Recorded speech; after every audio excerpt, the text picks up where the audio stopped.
I'm trans-indigenous. Trans-indigenous. Are you cis-American? I'm trans-indigenous for ICE. We love ICE. You love ICE. We love ICE. We love ICE. Deport them all. You're all trespassers on our land. Well, Trans-indigenous people are indigenous people, and you're all trespassers on our land, and we want Bovino to deport all of you guys. We love ICE. Trans natives love ICE. We love you, ICE. what nation are We you love from? ICE. The trans nation. Trans nation is just as valid as cis nations. You're not trans native phobic, are you? No, but I'm Okay, I'm not familiar just with checking. that term. I'm hoping you could. You're a cis-American. I'm trans-indigenous. You really need to check your privilege because you're talking to a beautiful trans-indigenous person of color right now. I believe that I am, and I'm hoping to learn more about your perspective. I'll educate you because you're cis-pigmented and I'm trans-pigmented, and I'm trying to educate you. So My name's Walking Tomahawk. Walking Tomahawk. Okay, I'm Chad. Nice to meet you. Nice meeting you. Walking Tomahawk and Chad here out supporting ICE because we love ICE. They need to deport all the cis illegals that came here illegally. ICE We because love they have ICE. No I authority speak over for our all land. Native American people when I say This we is love native ICE. land. We This love is ICE. native land. And they should be trans given a indigenous voice. people are indigenous people, and this is my land, and you need to check your privilege.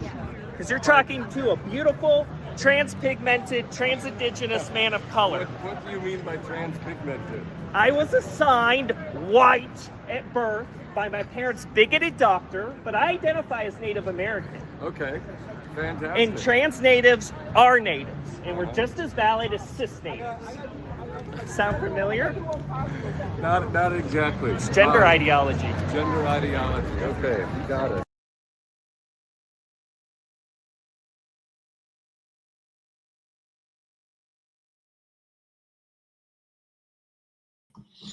Good evening, everybody. Welcome to the following program. I am your host, Joe Neerman, aka Good Lawgic, here with you this fine evening. I know you can't tell from the way the camera's angled. I know you can't tell, but I actually am sitting very low in this chair right now. I'm sitting had all sorts of camera issues as I was about to come live. I was just like, this angle is all freaking wrong. And then just crash. And then, So I'm pretty much sitting almost on the floor right now. This is which is why you might see me like sort of like looking up a little bit more towards my monitor than I normally do. Anyway, I hope you all had a great day so far today. You don't care. You don't care how many inches off the ground my patootie is right now. You just want me to get into the show. And I can respect that. I respect that madly. So before I get into our main topics tonight, our two main topics that I plan on covering is my celebration, a victory lap that I am taking for something that I said 5 years ago on the air. Okay, not 5 because I haven't been on the air 5 years, but I said years and years and years ago. Years and years and years ago, I said this. I said climate change is a hoax. It's a hoax. I don't buy it. I don't think it's true. And I said, people might think I'm crazy. I think it's just not, it's not a real thing. It's not a real problem we have to be worried about. And everyone, when I would go online, certainly before I had this outlet, over here, some of you agreed with me that it wasn't really anything, that it wasn't anything to be concerned about. And that's not to say that the planet isn't getting warmer. That's not what I'm saying. What I'm saying is, A, I don't really believe it's man-made. B, I don't think there's much we can do about it. And C, I think that the notion that this is going to impact our lives is preposterous, lunacy, like in any sort of, dramatic way that hasn't affected human life throughout the ages, since the dawn of man or Adam or whatever you want to say, since the dawn of anything, since the dawn of the coyote, there has been climate change. That's just the way the climate operates. It's kind of like what temperature does. It changes. And the one thing you can be very certain about is the temperature is continually changing, and it's not consistent year to year. That's just the way it goes. We go through cooling periods, we go through warming periods. And I was saying this for ages. I had someone say to me one time, I couldn't even believe it. social media, like blogging. This is back in the day because I used to blog. I did. Well, not really blog. It was more like a Medium. You guys familiar with Medium? I think that's where I met Michael Tracy. He didn't meet me, but I sort of that's where I first saw him years ago. And I was what they called a climate skeptic, and I was like, I'm not a skeptic of the climate. I believe there is a climate. I'm not a skeptic. I'm just a skeptic of all the crap you guys are saying, and I know there's no 97% of scientists who are saying anything on anything. You can get 97% of people. When I would say that, when I would throw questions at this, some people would look at me as if I was sprouting like horns, not because of the Jew thing, just I'm my as if I suddenly became a blob. Yeah, they're like, is he human? One person said to me, really? You don't believe in climate change? Do you believe in gravity? And it's just like, wow, that is the extent to which these climate enthusiasts, these climate change crazy folk, were so hardcore. How many billions, nay, I say trillions of dollars have we wasted trying to fight against climate change? Not just here domestically, but internationally and abroad. I'm going to get into that. That's part of what we're going to cover tonight when we talk about how the chief proponent, or one of the chief proponents, I don't want to cause, I don't want to, but one of the chief proponents of climate change, sorry, I didn't mean to offend you. One of the chief proponents of climate change said, it's not really an existential threat. That's right. That's our friend Bill Gates. So we're going to look at his memo to that effect. Also, I plan on covering with you. I plan on covering you AOC and her little tete-a-tete with Riley Gaines. Her tete-a-tete. There was a tete and a tete. And then there was another tete and some more tetting. There was a tete. And it was exciting. It was fun. It was fun to watch where people basically are showing their true colors. We also have up there a goal. That's what they call it. That's what the kids call it today. We have a goal where if we get 15 super chats or rumble rants, because I respect the ghetto. You guys in the ghetto there are totally cool. Green is green. I don't care where it comes from. I do try to count. I will cover for you also. Look, clash that Megyn Kelly, little brouhaha. But anyway, we'll see. We'll see if we get there. If we get there, great. If we don't, that's also cool. I just want your undivided attention for the next 2 hours so that I can relax you with the dulcet tones of Good Logic. Maybe you're laying in bed. Maybe you're dozing off. You're going to sleep, and I came out here a little high energy tonight, but that's because I'm taking my victory lap. I'm taking my victory lap tonight, but we're going to have to wait on that. There's some things I have to cover first. As I look up into the sky, and I have to look up really high to see my monitor because I'm so low to the ground. And there's a few stories I need to cover for y'all today. Few stories that we need to cover before we get into the main meat and potatoes. The main meat and potatoes topic that we laid out here for you. The first one is this, okay? I'm going to just throw this out here. This is work that the Republicans are doing. Yeah, we were talking yesterday about the elections. Some Republicans at least, are now looking to go after Mamdani's naturalization, his status here as American citizen. Representative Andy Ogles being the main individual behind this effort, saying, deport Mamdani update. He's been trying to get Mamdani removed from the country. Just sent another letter to AG Pam Bondi urging her to investigate Zohran Mamdani's naturalization documents. Mamdani could very well be made mayor of New York City in less than 2 weeks. That's not how it works. He would be elected in less than 2 weeks. It would take a while for the transition, but yeah. We have no time to waste. In 2017, he was a public supporter of the totalitarian DSA, praised terrorists, openly despised the U.S. Constitution.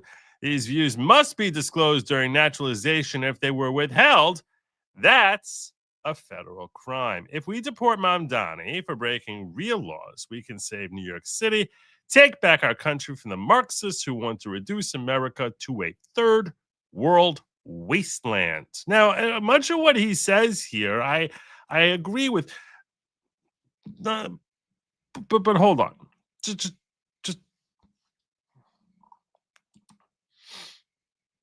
Dear Attorney General, you can't see that. I can barely see that. Let's see the image.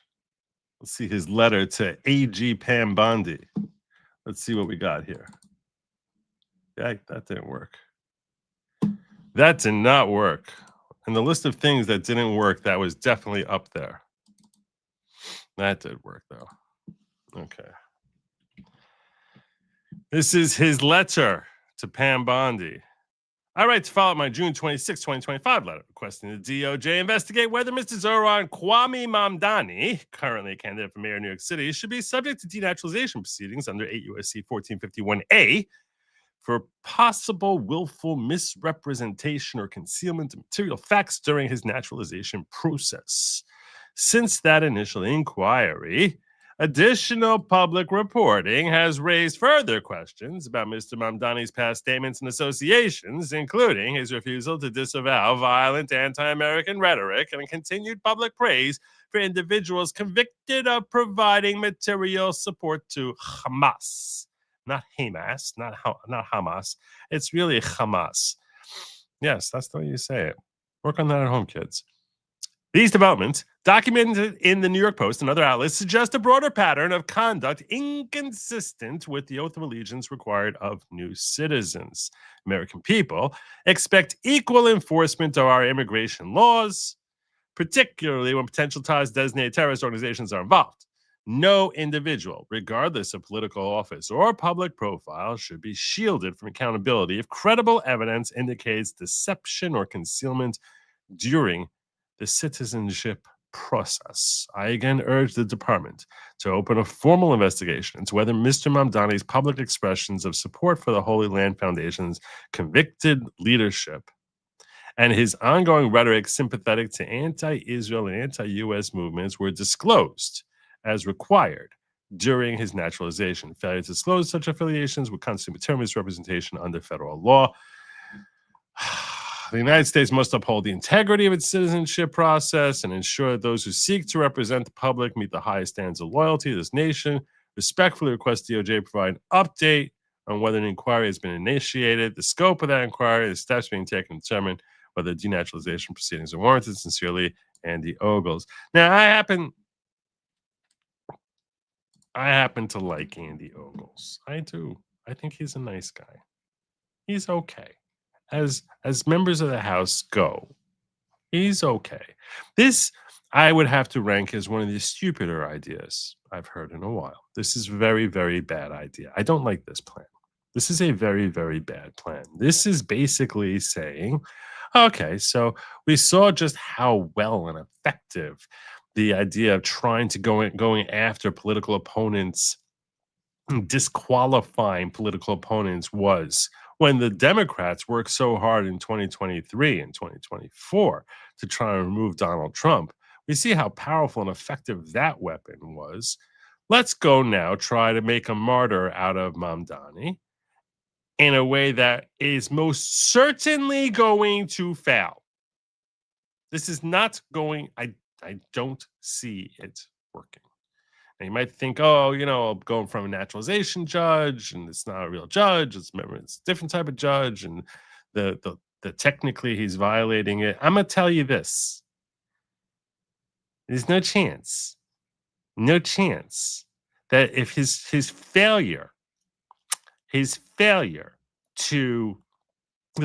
by a New York City mayor, an elected New York City mayor, which by the time this investigation would conclude, the idea is, and the concern is that he would be an elected mayor. The idea that an elected official of one of the largest, most powerful cities in the world would be deported shortly after winning an election, and that some judge is going to sign off on that and not worry about all sorts of ramifications and repercussions to his or her political aspirations, which they all have political aspirations.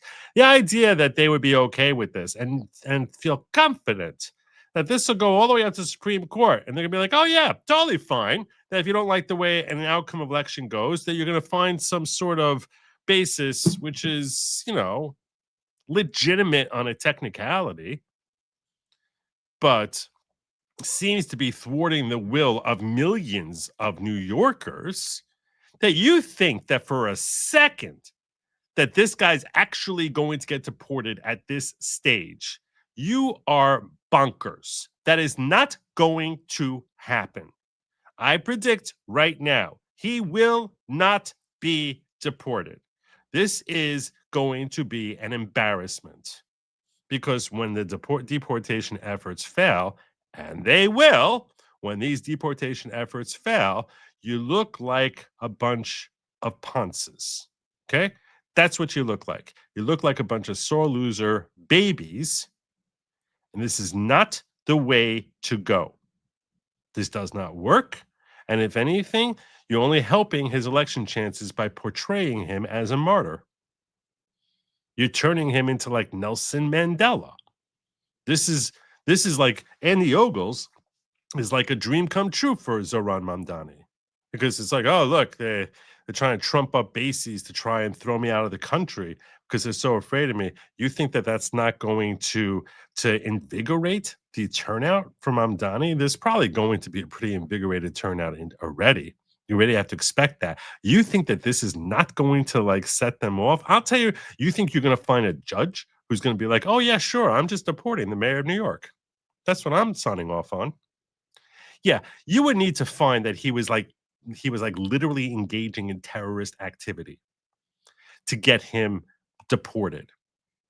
Now, if he was, okay, that's one thing. That he failed to say that he loathes Israel is a reason to throw him out. Yeah, it's a technicality. Maybe I don't know. I haven't read through the forms and whether or not his support for Hamas or other terrorist or entities is like, it sounds like the sort of thing that you have to disclose. And look how much they're struggling to get rid of Kilmar Abrego, for crying out loud. You're going to get rid of Mamdani? No, that's not happening. So when you end up writing letters like this, you put Pam Bondi in a situation, because she knows all the pressure she's under now. You put her in a situation where you're basically pissing off MAGA at her for if she doesn't do it. And if she does do it, she's going to end up looking like an idiot. So I really don't like this effort. I think that this is a very, very foolish effort. I think this was a very, very poorly thought out thing, because it's not going to come to fruition. You're putting Pam Bondi in a rough, and she's already struggled as it is. You're putting her in a tough spot. And if she were to go along, so if she goes along with it, she's going to fail, not because of failure on her own part, but because you're not going to find a judge who'll say, oh, okay. I'm deporting the mayor of New York City. And think of how insane that would sound. And if you did find such a judge, is that not playing right into the whole fascism thing? Is that not that I'm depriving New Yorkers of who they properly elected and taking that person away from them? I hate Mamdani. I think that he is a destructive influence, and he has no positive ambitions for the city in New York, much less this country. I think he's a terrible, terrible human being. He's a terrible influence. The guy never should have been admitted into this country. That being said, you have to understand the political landscape, and if you're the sitting member in the House of Representatives, you certainly should be pretty adroit at understanding how the political landscapes operate for you to come out there and basically publicize to the world, I sent Pam Bondi a letter that she needs to conduct an investigation, when you're basically putting her in a spot which is basically, open door number one, and which has like 4,000 poisonous snakes in it, or door number two and walk through there, which is basically a pit that falls for like 30,000 feet before like landing in a pond of sharks. This is such a stupid, like, you put her in such a terrible position. You basically embarrass. All that's coming out of this, you're embarrassing yourself and Pam Bondi and the GOP because we look terrible in this. It looks terrible. This is awful, awful job. So I like Andrew Ogles in general, but this was a putsy move. It was a very putsy move. So I'm telling you, I'm officially against it. I'm weighing in. My position is I'm against this move. Terrible move. Tasmanian Rebel says, LOL, at first glance, I thought Joe was wearing his tie inside his shirt. What? Oh, no. I always should know the look. This is what I call my clothing gear. This is what I call my clothing gear. Where basically I got this look from a mannequin. Well, actually, thousands of mannequins that I saw as a child growing up who were always wearing several layers of clothing that I was just like, I don't know if I ever wear that many layers of clothing. And basically, I was like, this is the right look. This is the right look for this show. And I've been using this look. I don't know what made you notice it tonight, Tasmanian Rebel. I've been using this look for like, I don't know, 3 years, 2.5 years. It's sort of like the white shirt with the jacket, but the white shirt is like open, like it's like the end of the day. Kind of that's what inspired it. Now it's just like that's just my gear. That's my gear. I can't tell you how many white shirts I have. So, can I send a super chat in the form of a chair? Okay, this one went over my head. I don't know what that means. Yes? Oh, you're saying this chair? I'm on a chair. I'm on a chair. That's not the problem. The problem is I got one of those height things. You see, I can sort of. This is where I normally have it. That's not going to work. So instead, all the way down here. Thank you, Emil. Thank you. I appreciate that. You're a good man. You're a good human being. I appreciate you, Emil. I forgot to peek in the ghetto. You're a good human. There is stuff happening in the ghetto. MFT saying on a work trip, 2 beers deep, sending emails with a scotch and a 9 a.m. meeting an hour away. This is how cool kids watch. It is. Kids, I'm going to give you the horn for that because I like the message. If I can get my horn to work. Kids, I'm going to tell you right now, if you're not sitting at a bar on a work trip watching this show, and a couple of beers in by the time we start, you're doing it wrong. You're just doing it wrong. MFT has it right. God bless you, brother. Viola Pride. Good to see you, Viola. I've been saying it for weeks. We need to get Trump to endorse Mamdani. Then no one will vote for him. Yes. Yes. Yes.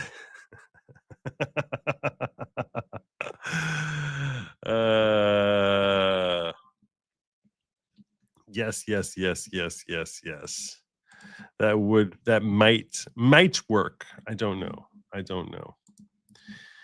Anyhow, that was the first story I want to get out of the way, just to get the ball rolling. Had to get the ball rolling there, and we did. Got a little more ball rolling to do before we start getting into our main stories. And that ball rolling here comes in the form of Wall Street Apes reporting Seattle Democrats have been hiring illegals as correction officers in their jails.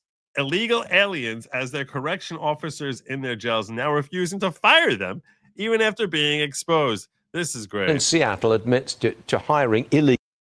King County Jail. That's King County is where Seattle, Washington, the King County. A county jail in Seattle admits to hiring illegally more than 36 non-citizens as corrections officers. 36? Okay, this is your story. 36? Oh my God. Maybe the fact they couldn't speak English was kind of like should have been a giveaway, but no, I guess. Or you blew this one open. Have the illegals been fired? No, in fact, they are actively saying they're not going to fire them. What they're doing is they're keeping them on the job, and what I'm told is behind the scenes, they're working with the Attorney General's office to try to challenge a state law that prevents them from hiring these folks as corrections officers. And We don't like the law. Let's change the law. I just want everyone to note the irony of a jail that has bad guys in those cells for breaking laws. Meanwhile, the actual King County Jail is saying, oh, no, we're knowingly breaking state law. We're going to do it anyway because we don't like the law. That's pretty What funny. message does that send? It sends the message that the authorities just don't, they can't stand Trump. They can't stand anything that he does. And that's the message it sends. It's almost one of rebellion, isn't it? It really is. And of course, these are the same folks who will talk about Donald Trump as this lawless dictator who's trying to ignore the rule of law and just put his will on all of us. And yet they're actively just saying, yeah, we don't like this particular law, so we'll just ignore it. And they ignore it, of course, because they know there are no consequences. In any other world, the Attorney General's office would say, y'all are breaking the law. You're admitted to breaking the law. You got to stop. Instead, it appears that they might be working with King County jails. It's just absolute lunacy. It's parody level. But I don't see any political opposition to it. I don't see a sudden surge Correct. in Republican or Trump support out there. I think the Democrats are consolidating their support, aren't they? Absolutely. I mean, look, at the end of the day, you have total control in the state capitol with Democrats. They have the state house, the Senate, and of course the governor's mansion. And they have a supermajority in the Senate, which is why they pass so many crazy things. I'm sure it's a very nice place to live. Jason Rance, No. thanks for joining us. No, it once was a very nice place to live. Not any longer. 38 illegals they just accidentally ended up hiring, serving as corrections officers there. And people who don't belong in the country are the ones who are monitoring our prison system, monitoring the bad guys, monitoring the American prisoners. It's unbelievable. It's really just shocking. Shocking. I guess it shouldn't be. It's the West Coast. And anything that happens in the West Coast, I think that the Northwest somehow, I think the Northwest is even more woke than California. I'm curious what you guys think about that. Do you guys think that Washington is more woke than California? Because my gut says yes. That's what my gut says. Where is the next financial capital? This is Tokyo. I don't know. That's my guess. Tokyo. When am I running? Wait, running where? I don't know what that means. When you're running. I don't know. I'll start when you're running. Are we racing? What's happening here? Emil, talk to me. Wait, what am I supposed to be doing? Thank you, Kelly. I appreciate you too. That's very thoughtful. Thank you very much. So that's what I have for you so far. Should I talk about this now? Do I want to? It's sort of on. Yeah, let's get into Riley Gaines. My gut says I should. Let's save Riley. Let's save Riley and AOC. We'll save Riley and AOC. Let's save that. Let's get into the featured main topic here. That's where I want to go next. We're a half hour in. It's good time. Okay, this is how I learned of this story. And I'm going to spend a lot of time with you going through this story because, oh my God, this just blew my mind and it made me so happy. All right, I don't know who this woman is. LL Biggers? I don't know. I'm not sure who this is, but the Free Press is reporting. This is from the Free Press. It was reporting on this. I don't know who this woman is. I'm sure some of you will know who this woman is. Bill Gates has finally admitted that climate doomerism Oh, Lucy Biggers. That's her. is a mistake after years of saying stuff like this. The world emits over 51 billion tons of greenhouse gases. And as we keep doing that, the consequences for human life will be catastrophic. and time is running out. Bill Gates now says this: climate change will not lead to humanity's demise. People will be able to live and thrive in most places on Earth for the foreseeable future. Climate realists like Judith Curry, Steve Koonin, Michael Schellenberger, Alex Epstein, Roger Pike Jr., and Bjorn Lomborg have been saying this exact thing for years: that climate change is not an existential threat, and that the singular obsession with carbon emissions has distracted us from solving real problems. But those scientists and writers were ostracized. They were And I'm going to tell you this climate change thing started as global warming. I remember this certainly in the 90s and probably going back to the 80s, where we were hearing about global warming, global warming, global warming. And then when there was recognition that in certain places in the world it's not warming, they're like, and they were criticized, saying, well, they said, this is punching a hole. This is kind of destroying our entire narrative. They said it's not global warming, it's climate change. The first time you hear it, you're just like, climate's always change. Why is that something to be alarmed about? But global warming morphed into climate change. And I've said here on this show, I remember in the 70s, there was a whole thing with Leonard Nimoy talking about how we were going into a global freezing stage. And that if you look back historically, you will find that every 30 years or so, that is what the Earth tends to do.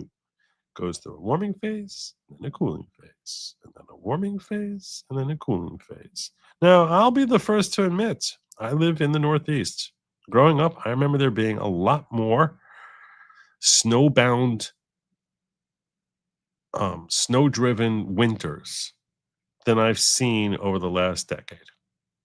There was definitely a lot more of those heavy snowfalls where as a kid, I could build forts, which were like, yay high. And I know it seems like I'm putting it 5 feet high, but you need to remember that I'm sitting like 1.5 feet off the ground. So it is accurate, like 3 foot high, not 6 feet high.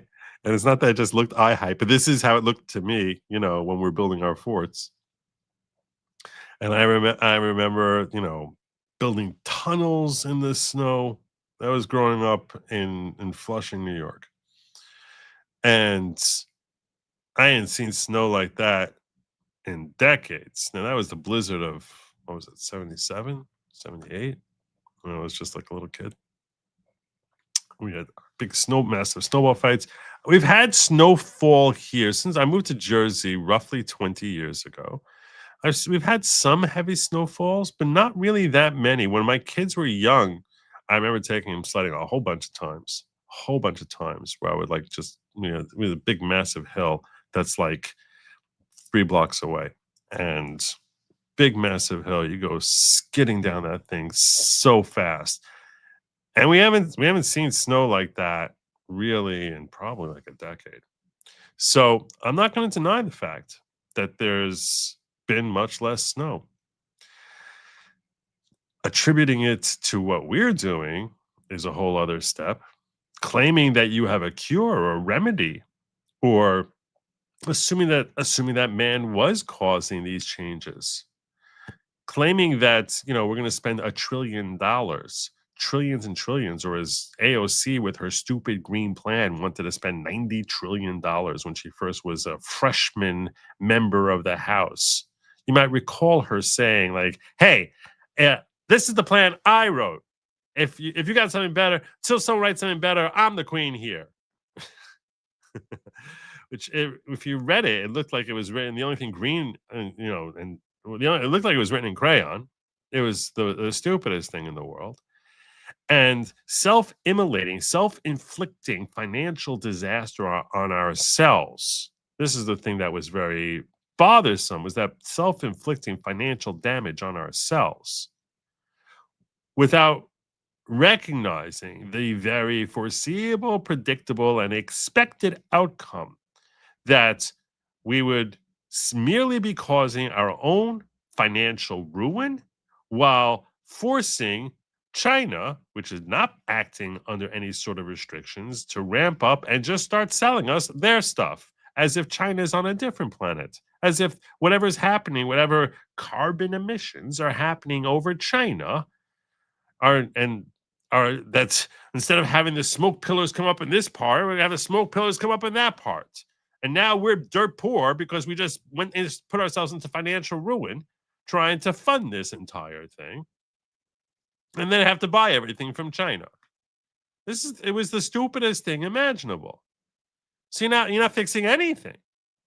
It's like if you look at the Earth as being the Titanic and you think it's really going down, you're like, oh my God, look at all those rips. Look at all those rips on the starboard side. Let's go peel off panels from the port side and just shove it on over there. Just like, hello, what are you doing? How is that helping at all? What is that doing? These were all obvious questions. These were all obvious flaws. Not to mention the fact that no one can point to the fact, that the levels of increase in carbon dioxide that people were talking about, which were so small in the Earth's atmosphere. I think carbon dioxide makes up like 0.04 or 0.02% of our atmosphere, and it going up by I don't know, by like a couple of percentage points. It's just so minuscule. People don't appreciate just how vast Earth's atmosphere actually is. So all these claims, and when no one can even prove that carbon dioxide was even a bad thing, that it wasn't even a positive, and ignoring historical research, which indicates that in Earth's history, there have been periods where we've had much more carbon dioxide naturally emitted. So all of these concerns just seemed preposterous and stupid and childish, and as if it was agenda driven. And that's why I was against it. I was like, this seems really stupid, and this seems really, and it's dangerous in the sense of basically destroying our economic wealth and pretending that that's not going to have any impact on America. Under the rubric of we have to save the Earth, it's an existential crisis. It's an existential crisis.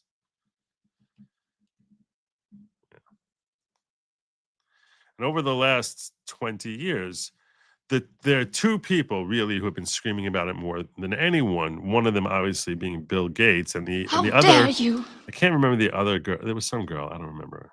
Whatever. Anyway, so one of you will remember the name of some. There was some. I don't know whatever happened to her. Censored on social media, protested, and in some cases pushed out of their jobs. They were mocked as climate deniers for saying the same thing Bill Gates is finally admitting today. I'm glad Bill Gates has come around to common sense. Yes, the planet is warming, but it's not the biggest problem we face, and it's something humans are more than capable of adapting to. We've already adapted to 1.3 degrees of warming over the past 150 years, a period that also happens to be the most prosperous and productive time in human history. I welcome this shift to common sense, even though the climate doomerism Gates helped create has fueled a mental health crisis among young people. Half of young people polled by Lancet say they felt sad, anxious, angry, and helpless because of climate change. A 2025 study found that 1 in 5 young people in the U.S. were afraid to have children because of climate fears.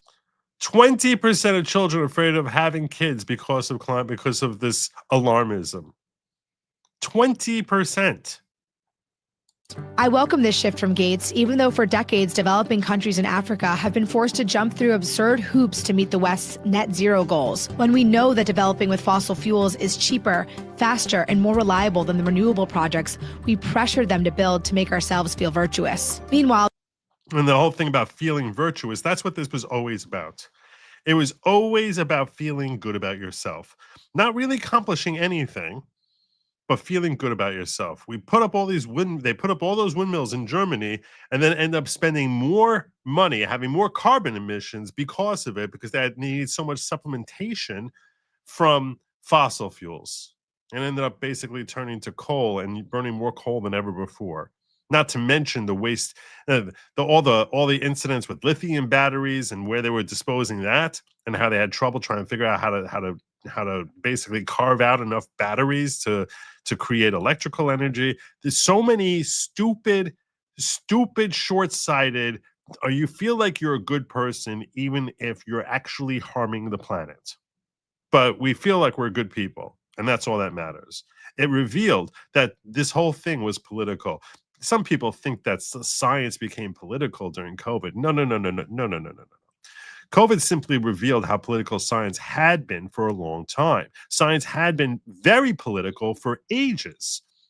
And the most notorious example of that was this right here, climate change, where all of a sudden if you wanted to, so many people became climate Scientologists. And that's the perfect word.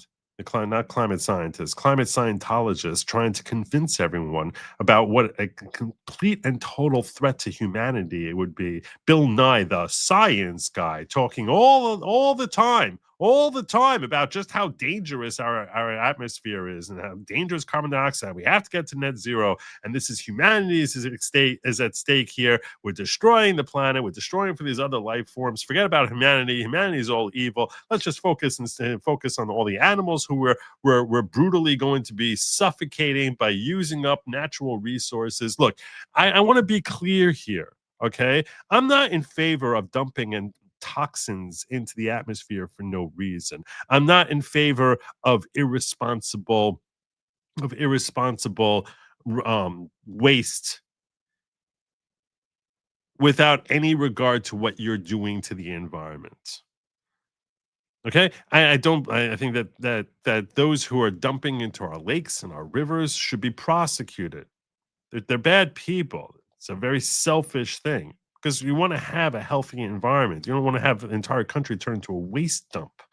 But the notion that we have to get into this whole net zero thing is and the carbon emissions, the carbon taxes, Bill Gates is sitting there saying how, he's at net zero because he pays carbon tax. Oh, okay, because you basically cut a big check.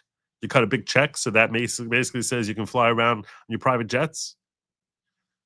It's so selfish. It was so obviously crap. There was so much crap here.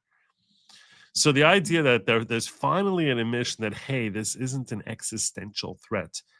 After 20 years of telling us how disastrous this is for humanity. And finally, we had this admission from Bill Gates, the Messiah, pretty much the only spokesman on behalf of climate change in the world. How dare you? And for him to come out and say, hey, it's not really an existential threat. It's not really going to be harming humanity is awesome. Is amazing. There's so many more topics on this climate change thing. It's like I can't even. I found this story like an hour before I was supposed to come live, and I was like, "Oh, this is the show. This is where I want to basically. This is where I want to live for the nights, just talking about this with you fine people."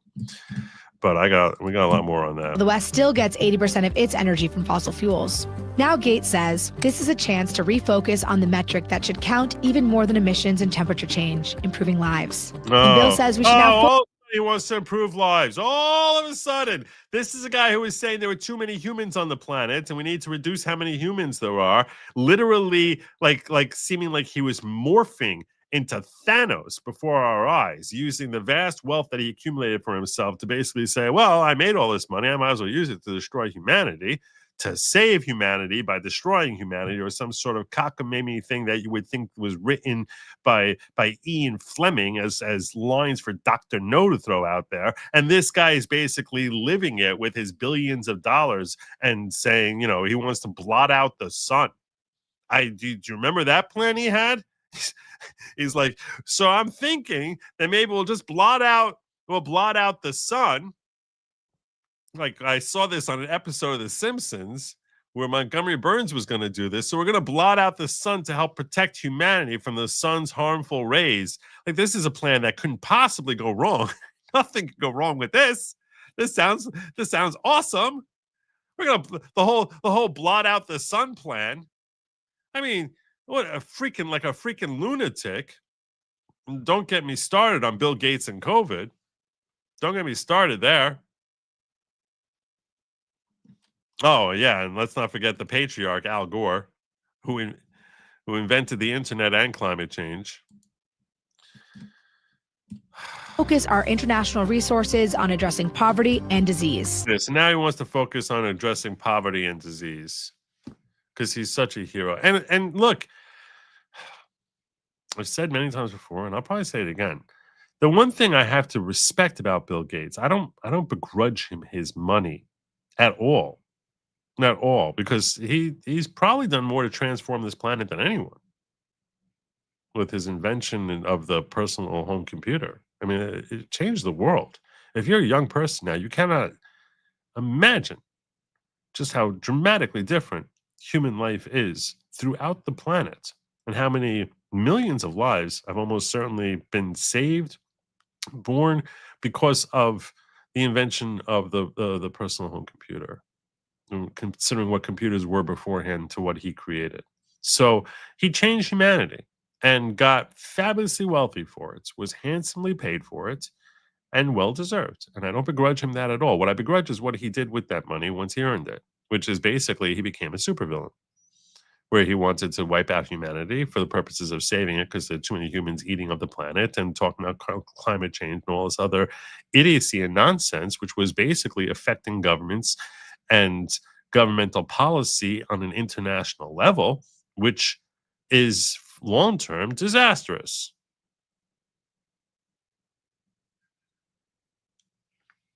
It wasn't really Commodore Sangland. You guys think I'm not checking the ghetto? I am. It was not Commodore. It was Bill Gates. He did more for that than anyone in the 80s. He did. I don't even know what you think is a conspiracy theory. What part is it? What part of what I said? I don't understand what you're trying to say here. What part of what I said? How dare you? Is remotely confusing. I don't know, Paulie. I don't know where you're coming from tonight. Not sure, but this is the wrong thing. I want to check over here where you guys are. Yeah, it's doing a double check on the ghetto, making sure I wasn't missing anything there. So let's just finish up the rest of her report here, because what was her name? Lucy Biggers?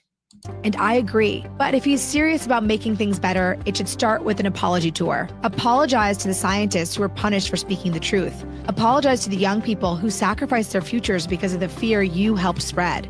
And apologize to the developing countries that were forced to stay poor, chasing green technologies that don't even work.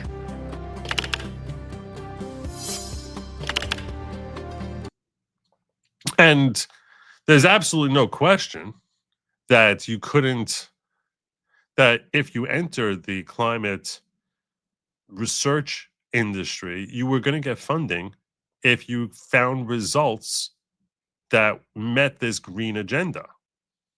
And that if you weren't finding results like that, you weren't going to get funding. There was much more funding, which is, at that point, that's weaponization of science for propagandic purposes rather than actually engaging in scientific research. It was very, very aggravating. Very, very aggravating.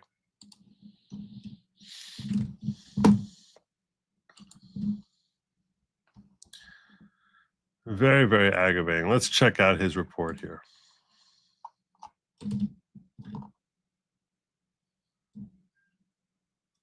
This is from gatesnotes.com. This is what Bill Gates wrote just one day ago. Now, he's not going to say it was a hoax. When we're looking through this, he's not going to say that. But the radical turn in tone as to the gravity of the situation is what reveals that everything he's been telling us until now was a hoax. Everyone, how many times did we see AOC stamp her foot and call it an existential threat? I'll even go further. I'll even go further. Okay, Josh, go ahead. Josh. That's not what I wanted.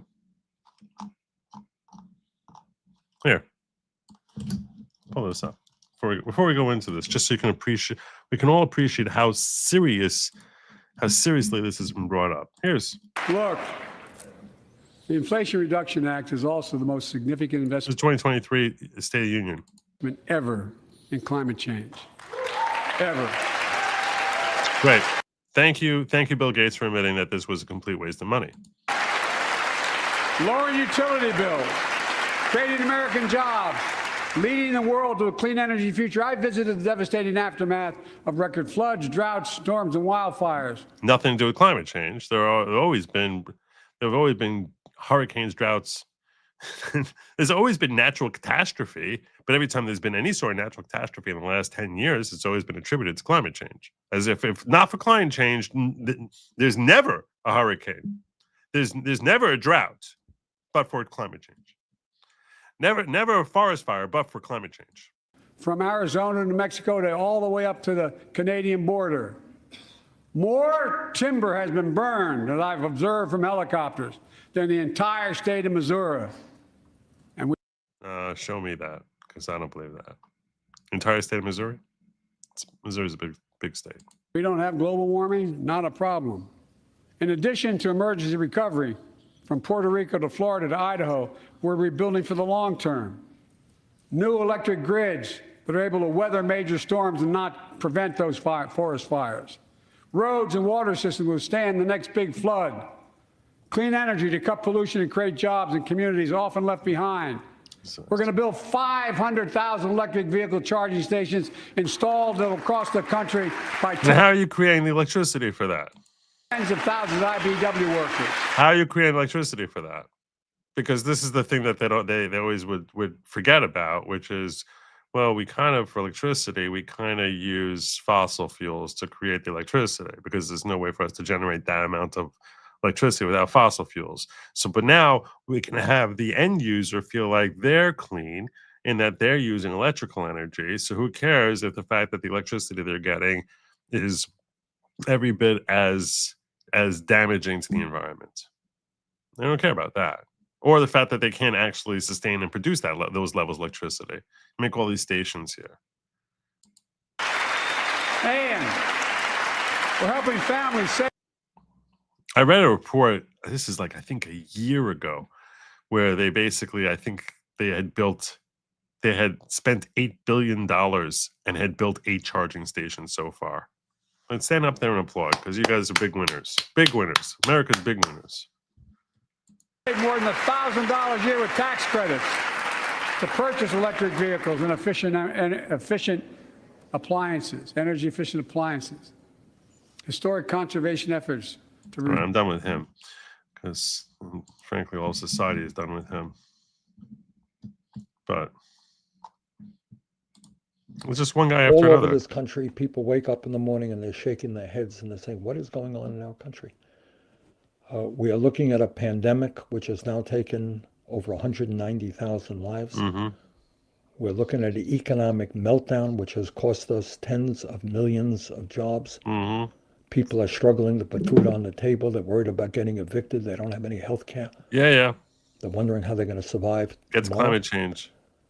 We're looking at a situation where systemic racism reigns. All right. So you call this climate change as an existential threat, Bernie. And Throughout this country. I can't sit through 3 minutes of you and the whole. What's that called when someone's talking and you can hear the saliva in their mouth as they're talking? There's a word for that. There has to be. And where it's a. You know what I'm talking about. One of you is going to know the word. And you all hear the saliva. I'm not the only one who hears it. Tell me I'm not the only one who hears it. There has to be others of you who hear the saliva just sort of sloshing in his mouth as he's. Is that called cottonmouth? Is that what that term? Is that what cottonmouth means? Is that cottonmouth?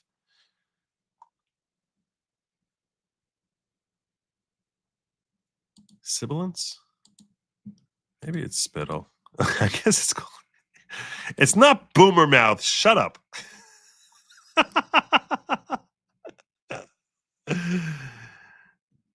A cottonmouth is the exact opposite. Yeah, that's right. That's true. Police brutality and the need for real police and criminal justice reform. And then on top of all of that, turn on the TV and you see the west coast of the United States, some of the most beautiful land in our country, burning. Hundreds of thousands of acres are burning because of unprecedented climate change and the warming of the planet. Now, there are people out there in Washington, my colleagues in the Senate, they say the Green New Deal is too expensive. We can't afford it. Well, you tell me the alternative. The alternative is Tell don't me do the it. alternative, if we're going to be looking. The alternative is do nothing. That's the alternative.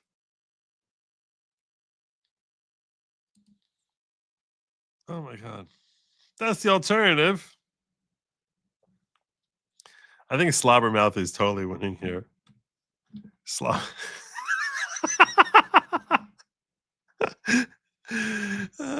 That's the alternative. That's really the alternative. Is to sort of stop making up all this crap and funding every scientific outcome rather than engaging in scientific research.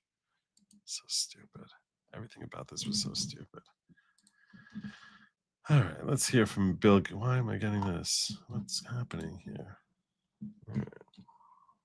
It's getting all sorts of things popping on me. 3 tough truths about climate. Tell us, Bill, what to know. Climate change is serious. Okay. But we've made great progress. Oh, we fixed it. Oh, well, good. Go us. We fixed it. We need to keep backing the breakthroughs that will help the world reach zero emissions. No. What? Why? Oh, because he's invested a lot in it? Is that why? Is that like what his kid's new project is? Why? But we can't cut funding for health and development. Programs that help people stay resilient in the face of climate change do it. It's time to put human welfare at the center of our climate strategies, which includes reducing the green premium to zero and improving. If you read this what to know section, you wouldn't know that he's about to basically say, P.S., it's all a hoax.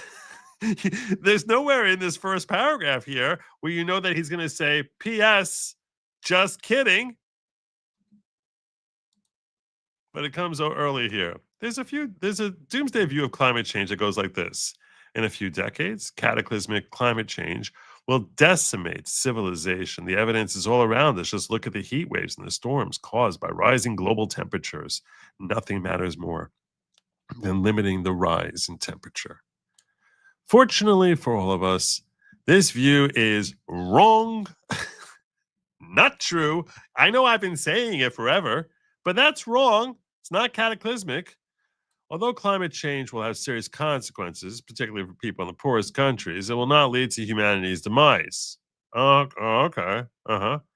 People will be able to live and thrive in most places on Earth for the foreseeable future. Oh, wait, wasn't AOC telling me that this is an existential threat? That in 12 years, the whole world was going to go spinning off of its axis in a blazing fire, which is going to be recognized from the planet Megalokia. They're going to be like looking out with the binoculars and just see this flaming orb that was once called the Earth that's just going to be spinning around. That's what AOC was telling us. That the clock is ticking. I should find. Let me see if I can find something about that. Emissions projections have gone down, and with the right policies and investments, innovation allows us to drive emissions down much further. Why? Why is that such a necessary thing? Why? Unfortunately, Doomsday Outlook is causing much of the climate community's focus too much on near-term emissions goals, and it's diverting resources to the most effective things we should be doing to improve life in a warming world. It's not too late to adopt a different view and adjust our strategies for dealing with climate change. Next month's Global Climate Summit in Brazil. I don't know if that's going to be happening. There's civil war going on in Brazil. Known as COP30 is an excellent place to begin, especially because the summit's Brazilian leadership is putting climate adaptation and human development high on the agenda because they're a bunch of fools. They're all a bunch of fools. This is all a money-making operation. You just told us that it's not an existential threat. You said it's not going to be affecting anything about where we live.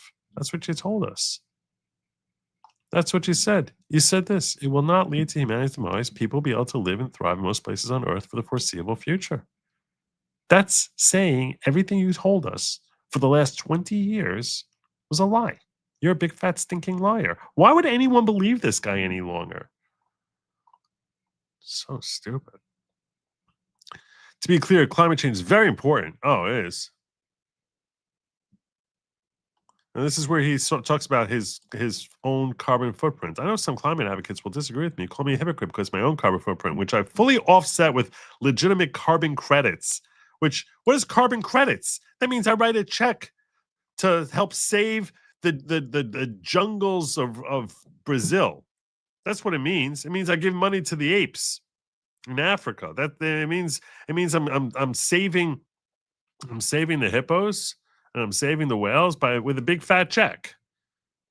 As if that's going to actually that balances out anything. How does that balance out anything? The whole concept of a carbon credit. This is could you have anything possibly more analogous, anything in the last 100 years that is more analogous than a carbon credit to what Chaucer talked about, like when the coin in the coffer, Martin Luther talked about when the coin in the coffer rings, the soul from purgatory springs. It's like you can be the most evil person spreading all your big fat freaking carbon emissions coming out every part of every orifice you have and every one of your thousands of vehicles that you own and spewing that out there and all your private flights and your jets and your fleets of cars and all the other modes of transportation that's you're using to jet set around the world and have all these very, very, very important meetings with all these other very, very self-important people.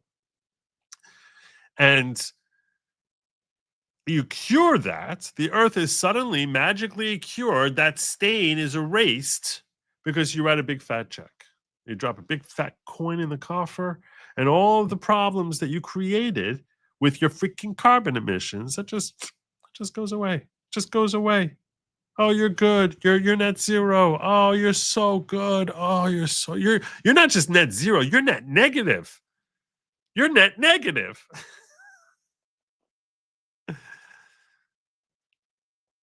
Or see this as a sneaky way of arguing that we shouldn't take climate change seriously. Dude, you just said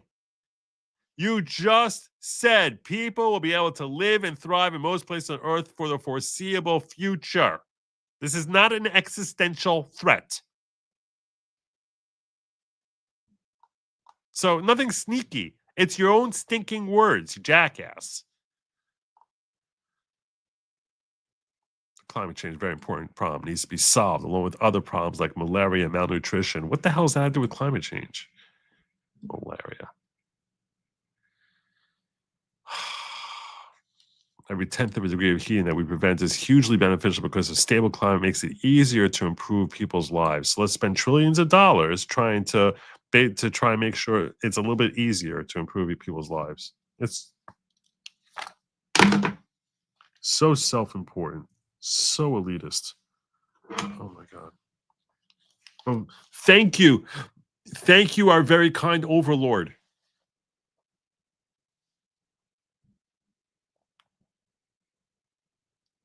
Anyway, I'm sorry. I'm saying all these really inappropriate things about Saint William Gates. How dare you? It's very wrong of me. Very, very wrong of me. Whew. I'm very happy you're catching me live too. Thank you. Thank you much. So, yeah. So Bill Gates now basically has come out and admit everything was a lie. Just wasn't true. Never happened.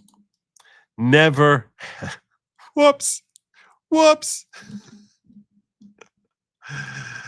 Oh my God. Oh my God.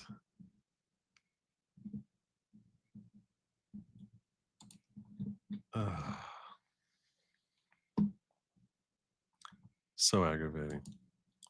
But I am relieved. So the next time you hear it's an existential threat, the next time you hear it's a terrible hazard, and oh my God, the world's coming to an end, just understand that Bill Gates, in his own little way, has come out and admitted it's not having an impact on you. It's not something that we need to be terrified about. It's not something we should be spending trillions of dollars. When you hear politicians talking about the big hazards of climate change, which it's a topic which comes and goes as far as it being hot on the burner, depending on what's happening in the news. So the next time you see some giant forest fire and some jackass leftist comes up to you and tells you, oh, yeah, actually the reason for these forest fires is because, we got all this global warming that's going on. You just look at him and you say, Bill Gates thinks you're an idiot. Bill Nye still is an idiot. That's for sure. Bill Nye is still an idiot. But Bill Gates thinks you're an idiot. And I think you're a sucker. So it is a good day all around.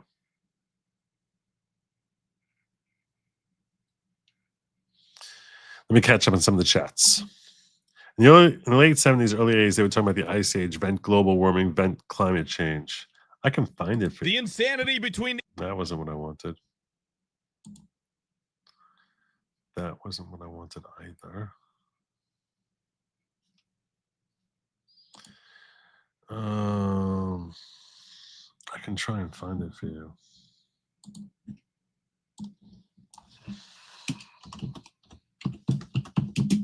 In order to convey the gravity of the situation,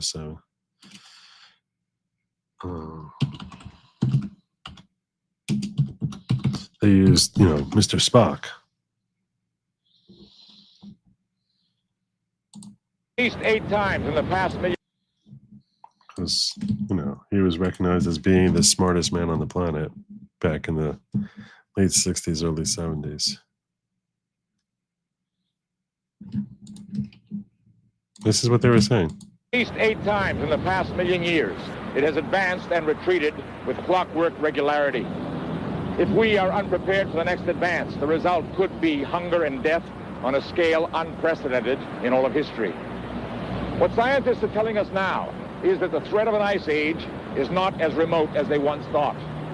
During the lifetime of our grandchildren, Arctic cold and perpetual snow could turn most of the inhabitable portions of our planet into a polar desert.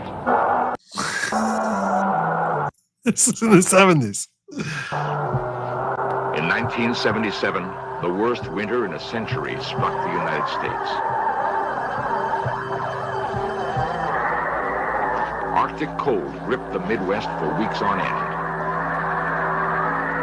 Great blizzards paralyzed cities of the Northeast. One desperate night in Buffalo, 8 people froze to death in marooned cars. Pat Bushnell was on the road that night.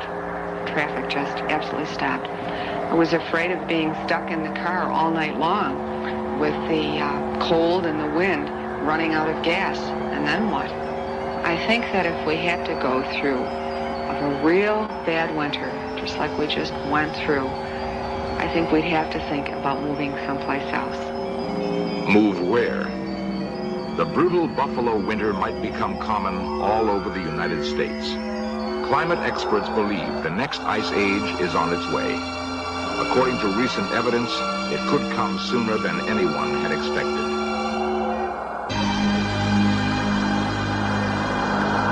And weather stations in the far north. This is what they were saying in the 70s. You thought I was making it up. I wasn't making it up. This is what they were saying. It's always been a hoax. All of this, it's all been a hoax. It's people who feel frustrated that they can't predict what's going to happen tomorrow. It's always been a hoax. Because at the end of the day, God controls the weather. That's just the way it goes.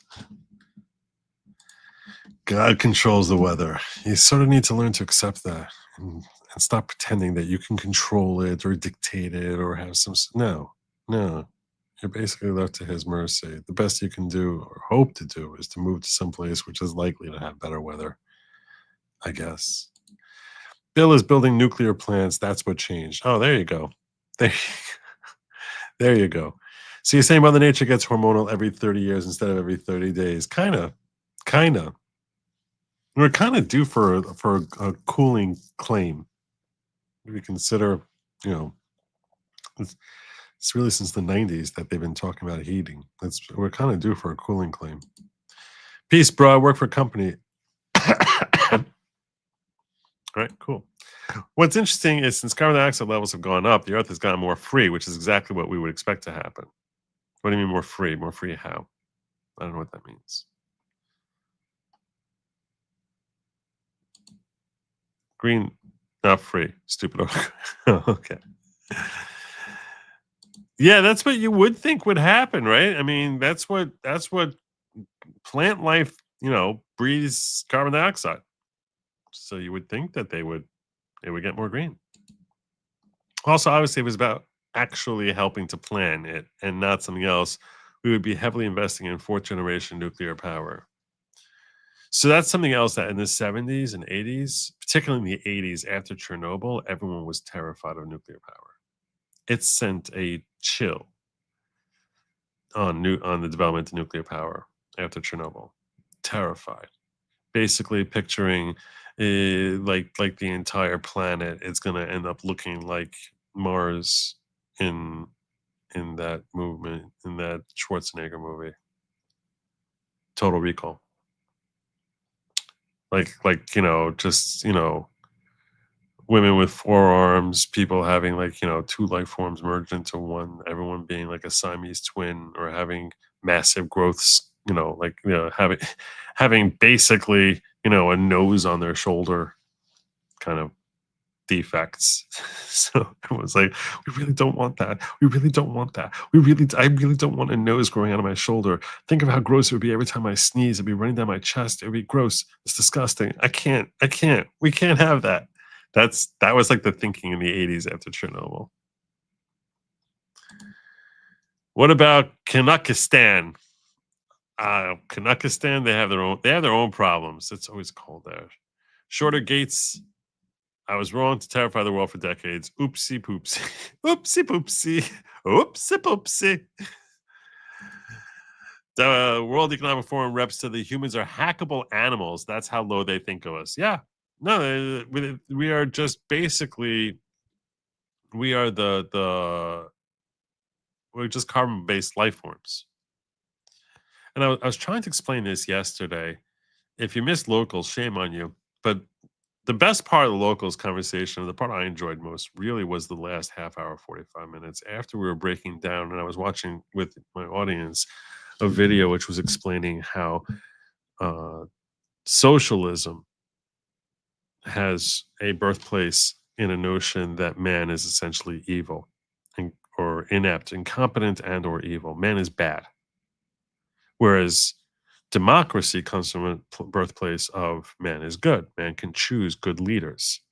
Socialism being man cannot choose for himself, so the collective needs to take care of the individual. So these are two opposite perspectives, and the point that Elika Obama was making this was Alicia, I'm not sure, but that she was making is that there's no such thing as democratic socialism, because it's like saying a mountainous valley. It's a valley. That doesn't make sense. So yeah, the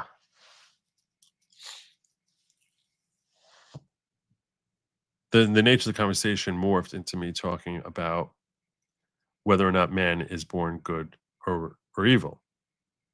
And your view of man as being inherently good or being inherently evil, and good and evil is too amorphous a term, to be fair. Because when you're talking about something being good, that could mean that they try to do good things. It could mean that they're competent. It could mean, that they can take care of themselves, or they're beneficial to their neighbors. It's a very amorphous term as opposed to being competent. But for one reason or another, that man, I guess, in this setting, the idea behind socialism is that man cannot take care for himself, either because he will fail to take care of himself properly, or because he'll be too dangerous to other men. But there's some mortal moral failing in the individual, which cannot be trusted to his own devices. And accordingly, much like you would take care of a bovine, a domestic animal that can't take care of itself, so too man must be cared for, and that the collective is going to take on that task. That's what socialism ultimately is, as opposed to, no, man is capable of taking care of themselves. Man can choose his own leaders. Man will choose leaders who are going to be beneficial to mankind. And man is going to, if you leave him to his own devices, he will benefit mankind and make his own choices. Capitalism will ultimately benefit himself and society. These are two completely opposite type of perspectives. But one of the points that I made that you made me think of, Kimberly, is that if you look at man as being evil, which socialism does, or so weak that he can't take care of himself without causing damage to himself and or others, it is very, very easy to disrespect any person. You disrespect human life. It's very, very easy because they're crap. You basically look at humans as if they're garbage. And so that's how you end up becoming elitist. This is one of the reasons psychologically it's impossible for someone who's a leader, because even socialism, everyone understands someone's got to be making decisions for the hive, or a bunch of people got to be making decisions for the hive. And invariably, the very philosophy which is at the root of socialism is breeding a culture where those who are sitting there at the top have to be thinking of the collective as being drones. Expendable drones. So then people are reduced to being these expendable drones. So if you're one of the wealthy people, one of the decision makers, one of the people who's influencing the direction that the hive is going to be taking, of course you're looking at individuals as if they're meat. Expendable, disposable, replaceable, and lacking in any individualism whatsoever that could be potentially beneficial to society. So all of these things are reasons that there would be a disdain and an elitist where you're sort of a snobbery, where you're looking down on those people who you're supposed to be contending for. Much like, because you're like now the shepherd. And it's very easy to draw analogies where you get a messianic type of perspective. And we're the messiahs of the nation, of the world, and shepherding the world because they need us, because they suck. That's the perspective. So now you end up having leaders who, even if they don't start off being evil, but by nature, you spend time in that role for 10 seconds. They likely are evil before they get there. But even if they're not, you spend time in that role for 10 seconds, you start thinking of the random individual as being a loser, a sucker, pathetic individual, a pathetic person who can't really fend for themselves. And if he can, he's probably evil and a danger to others in the hive. So, I mean, that's not surprising at all. They think of us as being simplistic and hackable. They think of us as if we're crap, because everything about this world, this global village perspective, this socialist perspective, this world economic perspective, where the elite overlords are deciding things for us, is birthed. It starts. Its genesis comes from the notion that we're crap. It's not that they that's why you do it. The reason you need to have socialism is because there's too many individuals out there who suck at taking care of themselves. The MAGA perspective is much more one of, hey, look, the individual can thrive and will thrive. Just stop screwing up his life. Don't let government crush him, and he'll be fine and he'll be great. And you might have to have some rules in check to make sure he doesn't take advantage of others who are weaker than him, but that he's going to thrive. And that's what promotes the notion of democracy, that they can choose their own leaders, because they're going to choose people who are hopefully beneficial to society. That's sort of the basis of what she was talking about there. Anyhow, I don't know how I got it. Well, Kimberly got me in there. What do carbon credits do for the climate? That's my point. It does nothing. I'm sure that big fat increase in a bank account or expenditures of people who are going to basically be spraying air fresheners in the jungles of Svengali all of a sudden are now going, that's going to make everything much better. Everything. When the money is grifted by NGOs, it's grifters grifting off other grifters who spout research from other grifters. Play Megyn Kelly doing KGP from today. You sent me a link? Did you send me a link? Is there a link? You send me a link. I'll try to dig that out. All right. I'll try to look for it a little later. Oh, I did forget acid rain and the hole in the ozone. Oh my God, the hole in the ozone, the greenhouse gases. So much crap we've dealt with over the years. So much crap and stupidity. It's such a waste of time and money. There are people who are dead because of this. I have no doubt about it. A lot of people who die because of these lies. What is that noise I keep hearing? You guys hear it too, I'm sure. I don't know what that is. I eagerly await global cooling until the second winter. Then I'll be idling my Hummer all the time, spraying hairspray, bring back global warming. When I first started, when I first got monetized, I was trying to get people to subscribe to the channel. So I had this whole bit. Some of you may be too new to know about this. I'll share it with you. I had this whole bit where I basically was like, don't spend your money here. I'm not giving you anything for joining here. I'm not giving you anything. And you're wasting your money. And if you're just going to burn your money up and destroy the atmosphere like that, I'm going to basically be investing in destroying the atmosphere. So I was like, if I get enough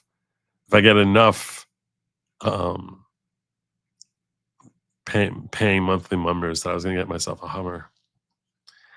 I think I had certain goals.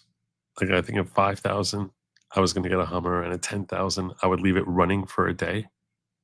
Just fill up with gas and leave it running for a full day, like once a month. That was going to be at 10,000. I think at $15,000, I was going to buy me a cow and give it like lots of farty foods. That was. I'll give you a flashback. I'll see if I still have it here. Let me see if I still have it here. I may still have it here. I can dig it up for you guys. This is pretty funny. Here it is. This is like my ridiculous memory. You want to destroy your money. You want to burn your money. Throw your money in the garbage. Okay. There we go. Let's all do it together. Okay? I'll be as stupid as the rest of my members right here. Let's all just burn $5. We're just gonna burn it. Just burn it. Burn, baby. Just burn it. Yeah. So dumb. That was so dumb. Oh my God. I don't know how many of you were here. You remember? All right. I mean, the biblical view is that whether people are good or evil, we are all never going to be able to live up to God's expectation, but he loves us anyway. I don't think that's true. I do not think that's true. I think we can live up to God's expectation. I mean, yeah, sure, the human potential might always be greater, but that doesn't mean you're not living up to his expectation. I have a very opposite perspective on this, okay? I have a very opposite perspective on this. And this is a relatively new thing. I don't think I've even shared it on this channel, but I will share it with you right now, okay? Very, very opposite perspective. I didn't expect to get into the whole religion thing, but I have a few extra minutes tonight, so I'm going to do it. So this is my very, very opposite perspective, which to where I think most humans look at society and like heaven and hell and all that other stuff. We're talking about failing to live up to God's expectation. My perspective, and I'm being real with you all in a way that I usually would only be on locals. My perspective for most of my life is that I am going to go to hell. Okay? And I was like, I'm going to hell. And that the best chance I have is riding the coattails of Lady Logic. It's true. But I came to a new realization about 6 months ago, which I actually find far more inspiring. And that new realization is that, yeah, some people might spend some time in hell, but that pretty much everyone I know is going to heaven. I'm talking about know in like real life. I can't tell you about yourselves. I can't tell you about, I don't know about you. That's really been it's pretty much going to heaven. But the mistake people make is that they think that once you get into heaven, that everything is just awesome automatically. And that, you know, two people being in heaven is like the same, their experiences are the same. And I don't think that's true. That's where I actually drew my inspiration from. Where my current perspective is that if a person has a terrible flaw, that their soul in heaven is actually deeply stained in a way that is utterly humiliating to them. It's very obvious what that flaw is, what that flaw was, what that shortcoming was. Or in contrast, if they have a particular strength, that too is very obvious on their soul. So when you see these different souls there, it doesn't the image that we present in heaven is not the physical image that you see here, but it's more a reflection of our souls actually shining through there. And some of our souls may look far more beautiful than is imaginable, and others are hideous. And the physical face that you see on people or the physical bodies you see on people is not nearly reflective of that. So that when they're in heaven, someone who actually shows tremendous, let's say, strength, and inner strength to how they deal with people. So they might actually be like, their soul might actually look like someone who's shredded, as opposed to someone who might get to heaven who displayed very little self-restraint, that they look like a fat slob. So everyone sees it. So they're not burning in fires and stuff like that, but they would actually have to like live with that forever and ever. So the best opportunity you have, or it might not be like that. It could be like, you know, someone who's continually gossiping. So when they get to heaven, they might have like a tongue that literally is hanging out of their mouth. I'm just drawing you examples. I don't know. I haven't been there, but I'm just telling you, like, so now if you look at it from this perspective, as opposed to someone who actually has a beautiful soul, is a really genuinely good person, that person, when their soul, you look at them and they'd be like, wow, that's a spectacular looking person. So our objective here in heaven is actually to beautify our souls. Our objective on earth, is to beautify our souls, so that when we get there, we actually are proud of the accomplishments that we have here on earth, and that's easily manifested, that everyone will see it as soon as they look at you when you're in heaven. So in that sense, I personally find a lot more inspiration from that, instead of being like depressed of like it's a useless cause. That's like, no, it's like I sort of look at it like this is my opportunity to make myself like shredded and like a breathtaking spectacle in heaven. That's the goal. So I don't know. It's a different perspective. Of course, I sent you a link. You did. Her dramatic reading of KGP's interview with the Ruthless Guys had me laughing hysterically. It's long, but so good. I didn't see this at all. I didn't even know what she's talking about. Should I save it for tomorrow? How many peeps died from removable fluorocarbon? So many people have died because of this green initiative. So many people. It's disaster. That prostitution, money for a Hummer. Yeah, that. I see what you did there. Nicely done. Nicely spun there. I think it's very sad Donald Trump doesn't think he's going to heaven. I think he's wrong. He knows the terrible things, and I think the reason a lot of people think like him, and the reason I felt like that for so long, is because we all know our own shortcomings. We all know, no one knows our own sins more deeply than we do, but I think that's a satanic trick to sort of discourage us and make us feel as if it's hopeless. Because if you don't have hope, that you actually are going to be going to heaven, then you're just like, well, screw it. Nothing I do. I might as well enjoy my time here. But I think that's literally Satan. That's Satan deceiving you in a way that most people get. I think I shouldn't say most people. Far too many people get deceived. So I feel like if I helped even one person with that, that was worth totally every minute of what I just told you. So anyway. No, what I was just giving you was not from reading any Christian philosophy.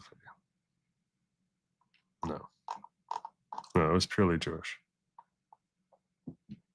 So I see a bunch of people in chat are saying that, saying things like this. I've never read Christian works. I do not have any expectation of ever reading any Christian works. Matt Rees says, "Don't know sock. Total Recall. The 3 kitty girl was a bonus." I don't know what the 3 kitty girl was, but I can take a guess. And it's a family show, so we're not going to. Hands One Pack says, "What I'm hearing is Joe does not want to buy a Hummer to sit idling 24/7, and now his friend Bill Gates allows him an out." You know me so well. Duckfat says, "If you want to advance the New World Order agenda, the globalists might want to reveal they were wrong about climate change." Oops. Sorry, kids. You didn't really need to worry about it all. Now do a revolution. Look, then in that case, everything they say, you can always twist it one way or another. At a certain point, I gotta stop trying to like swat everything. There's conspiracy theories, I think, in certain ways are analogous to some of the agatic statements in Talmud, where it's like, I sort of feel as if you believe all of them, you're on a literal basis, you're an idiot. But if you believe none of them, then you're a fool. So, Hands One Pack says, "I'm looking forward to cold winters and big snowfalls till year 2. Then I'll be spraying the hair 24/7, bring back warm winters." Yeah. I'm not big. You're much bigger fan of snow days when you're in school and school's getting canceled than you are when you're shoveling it. Sent the link at your leisure. Sent the link and do it at your leisure. I'm not trying to be pushy. Just love to watch and hear you laugh. That's very sweet. That's very sweet indeed. Let me see how long it is. So there's going to be white, yellow, red, brown, and black souls walking around heaven. LOL. Yes, that's definitely a new take, Joe. Oh, you see? All right. I'm just saying. I think that's what I think. To me, it makes a lot more sense. It's reflective of a God who actually loves humanity very, very deeply, enough to actually invest a great deal of time and effort in us. So, to me, it makes sense how that's like could be a perfect justice. Now, that's not to say that people who are genuinely evil are not going to hell, because I think they are. I think there are some people like that, but I'm not talking about your garden variety type of person. I mean, those are some really evil people. There are some, unfortunately. Let me see this link you sent me. How long is this thing? I don't know my Kimmy's links. How long is this? The Karine Jean-Pierre interview. 20 minutes. That is long. That is long. I don't know.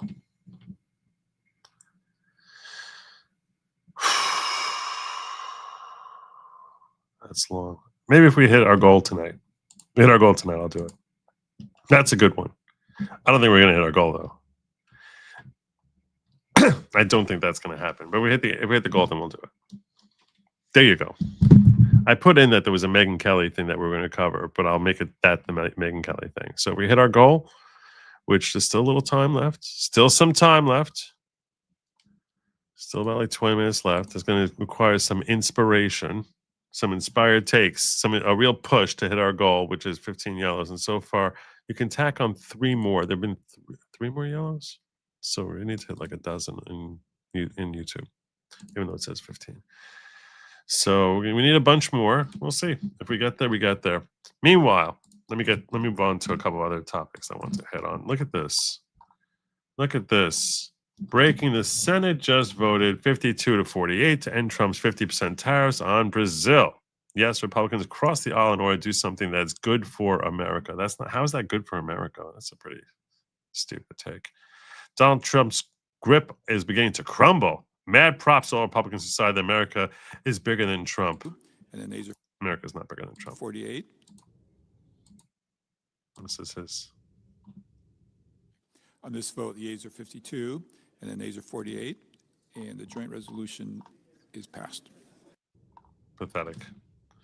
Now, it doesn't mean that the tariffs are coming down tomorrow. In fact, they're not coming down to the earliest. They're going to come down is in March, I think. That's what I basically saw. But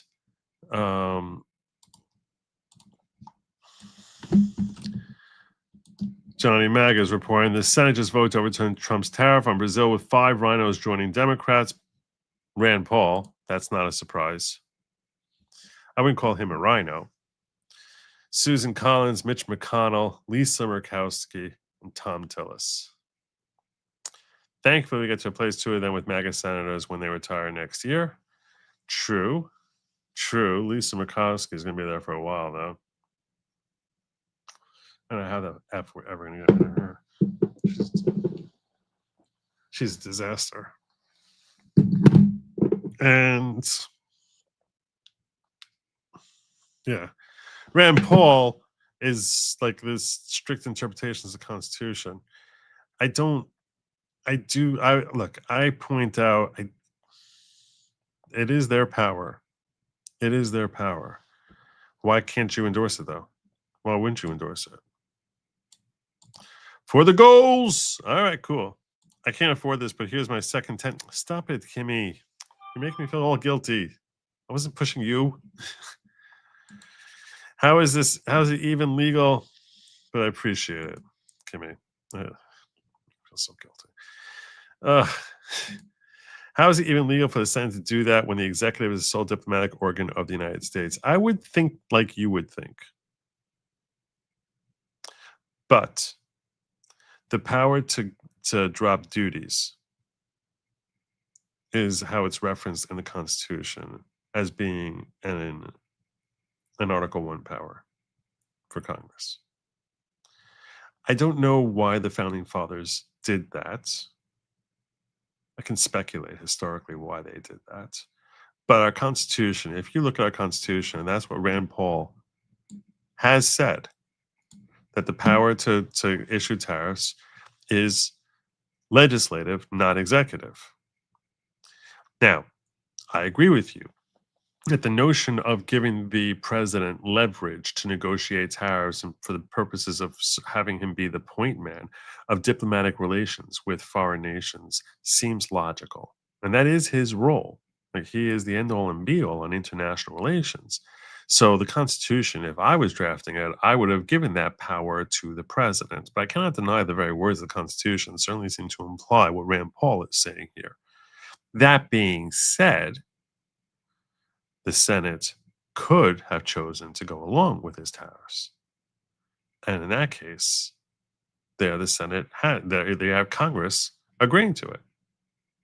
So that's why I think Rand Paul is really wrong here.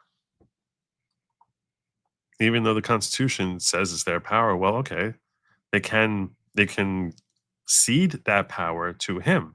There are certain circumstances where they have ceded that power. A lot of the legislation that's going on about these tariffs is what yardsticks need to be reached in order for the president to have that power, the authority to do it. The standard default is that the power to issue tariffs is a legislative power. There is a statute where the Senate actually said, okay, in these certain emergency circumstances, we're going to give the power to tariff to the president. But if it's an emergency circumstance, in that case, the Senate has to come along and confirm that's an emergency circumstance within a certain period of time. Otherwise, it's not going to work. That's my recollection. I looked at this several months ago. So that's why they're having a vote to see, do they agree with him that's an emergency circumstance with respect to Brazil? And he said, no, it's not. Hence, he doesn't have power to tariff.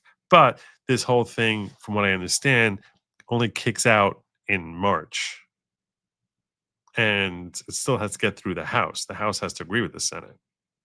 So that's where we're at on that. Congress has a check against Trump's tariffs, so these court cases against them should be dismissed. Well, it's the interpretation of that statute. I think the statute came out in the 60s. Again, I haven't looked at this tariff legal issue in like 3 months, and I spent like a couple of hours looking at it like 3 months ago, and that's the last time I looked at it.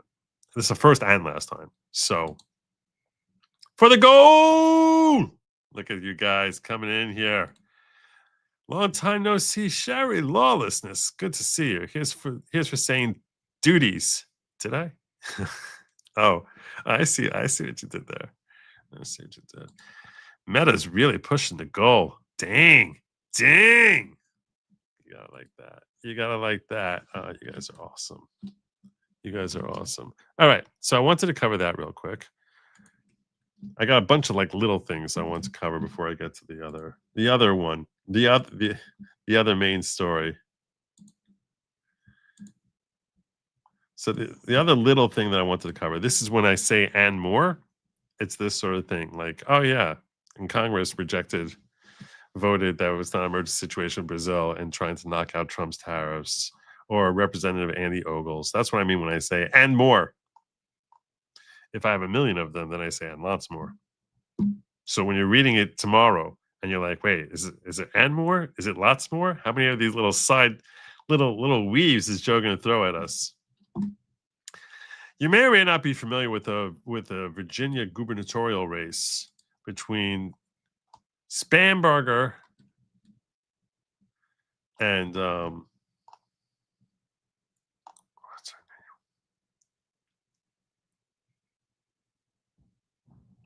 name? I'm drawing a blank here.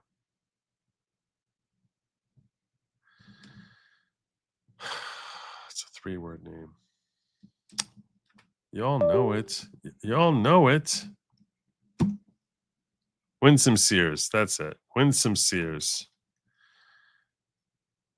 Right. So Winsome Sears, black woman. Spamberger is a white woman. The end, again, Winsome Sears, black woman. And Spamberger's a white woman. Who do you think the NAACP supported? The NAACP, you know, the advancement of, I think it stands, it once stood, I'm afraid I'm going to sound racist if I say what I think it's supposed to stand for. Initially, it was basically to advancing the causes of what was once called colored people. So who do you think they're supporting here? Check this out. So the NAACP is endorsing the liberal white woman in Virginia over the conservative Christian faith-filled black woman in Virginia for Kennedy. The NAACP needs to be disbanded. This is an organization that I have no respect for, that at one time did so much for the African American experience in this country, has now become a laughingstock and a joke, has become an organization with no morals, no values, and doesn't represent the civil rights movement that were led by mostly a lot of Christian ministers. It has become a Marxist organization it's that Marxism, that's what it is. That destroys the black community, that endorses everything demonic and evil about that's toxic about the black community. You have a woman, they would endorse a white woman, a liberal white woman, over a black woman just because she has an R in front of her name and not a D in front of her name. If they were really about black people, they would endorse candidates based off policies. They would sit down and interview candidates and see what they have to offer the black community. But the NAACP has become an arm of the Democratic Party. They're not a real organization that makes any change. They're not helping homeless black people. They're not helping struggling black people. They are a joke as an organization. They've been a joke for a very, very, very long time. They've done nothing since the civil rights movement for black people. And they're trying to hold on to relevance by endorsing like anybody actually still cares about the NAACP. There you go. There you go. He said it better than anyone could. He said it better than anyone could. There you go. Yeah, they are. They're a Marxist organization. It's almost as if all of these organizations were just taken over by people, zero recollection as to what the origin of these organizations are. And it's just, we have our own people in there now, and this is what we want. We just have a certain direction that we're going, which has nothing to do with what the supporters of organization believe it's about. Like you could like be in the middle of the desert and raising money for the oceans. It doesn't matter. Save the whales. You just call it save. We'll just call it save the whales. It doesn't matter if you're smack dab in the middle of the ocean. You never spend any money on oceanography, on I don't even know how, honestly, I'm not going to kid you. On the save the whale thing. Seriously, what do they do for the whales? What can they possibly do? They're like in the middle of the freaking ocean. What do they make? Big giant like tasers that anyone who goes near the whales, they just sort of like stick these long tasers out and oh no, okay, I'm staying away from the whale. What can they do for the whales? What are they doing? Does anyone know what they do for the what can I and don't ask ChatGPT because we know they lie, okay? But what? I just want to know. What can they do for the whales? Are you going to add more salt to the ocean? You're going to stand there with your table salt and just start dumping it out there? Oh, look at this. Look what we did. Oh, wait, what have you done for the whales? Because we were dumping salt in the ocean. What do they do? I have no idea.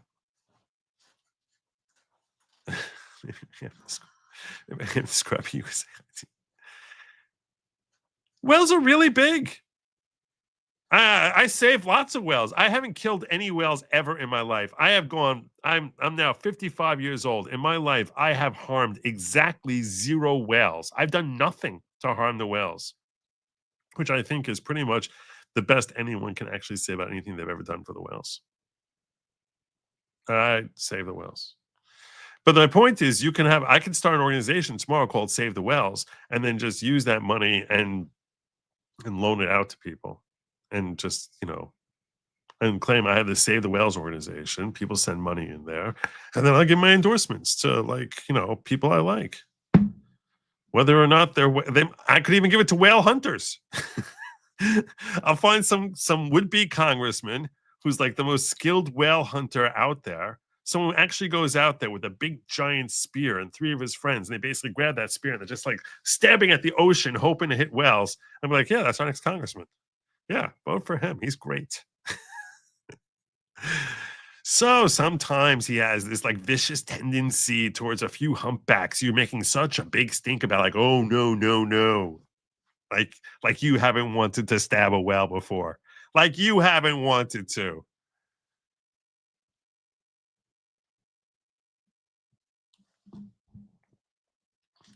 Oh my God. Look at you guys. I did not think we were... You guys love Kimmy Hunt. You love Kimmy Hunt. Oh my gosh. Wow. I see what you guys did. God bless you guys. You are awesome. I have the best fans ever. You guys are amazing. So we got this one, then we got this one, then we got this one from Brian Oldenkamp. I got this one here saying, because I missed. Thank you. Got this one. Another one from Brian. Got a raise at work I want to share with you. That's you're really too nice. Thank you.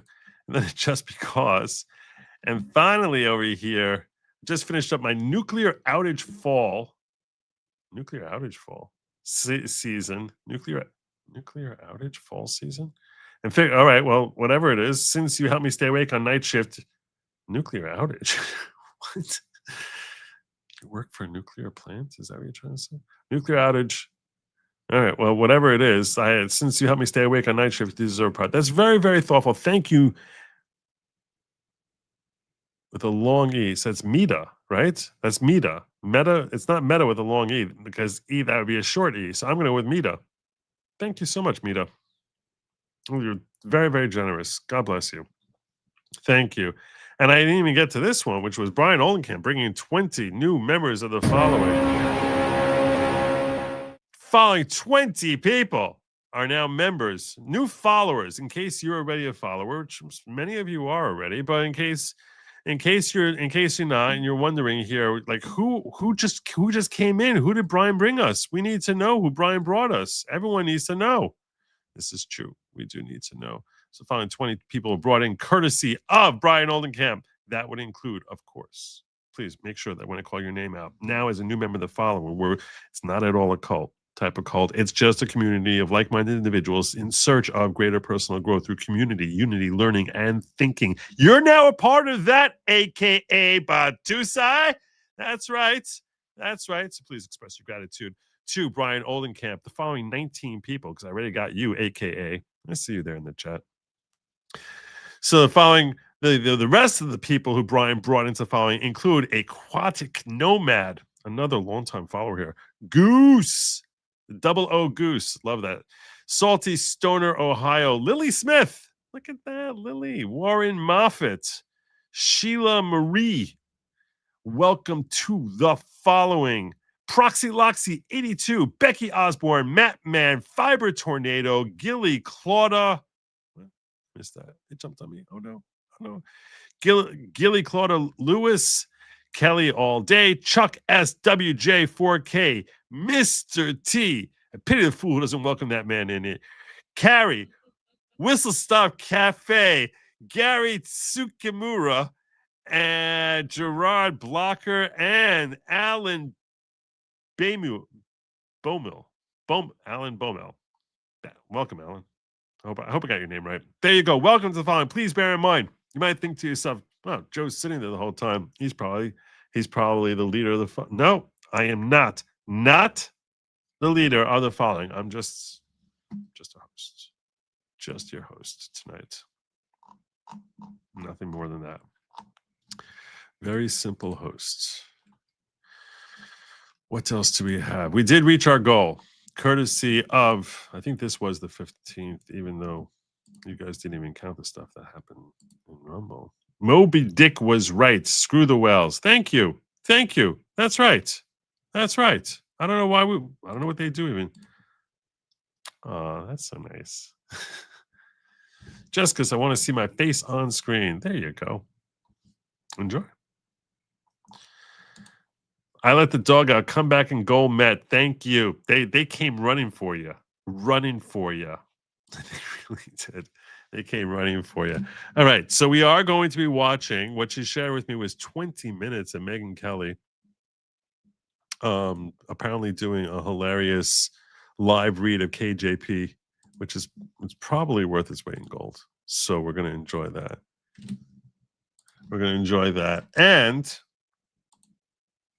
And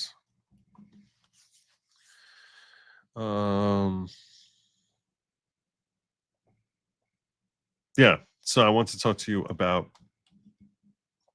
what's happened. This little fight here, little girl fight going on here between Riley Gaines and AOC,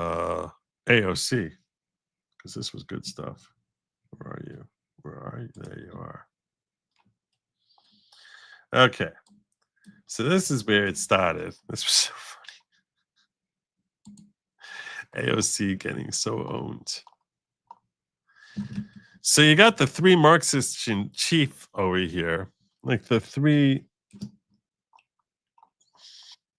There are three Marxists the three biggest Marxists of today, arguably, they were having their whole stupid little rally here from war, socialism, Marxism, and destroying America. And this is their little picture they took. There's AOC, Zohran Mamdani, Bernie Sanders, very, very excited about the notion of destroying America. And Riley Gaines tweeted this out as "We're being destroyed from within." This is a very true sentiment by Riley Gaines. Many of you may know Riley Gaines is a very big advocate for women's rights, specifically the right for women not to have their sporting events invaded by trans women.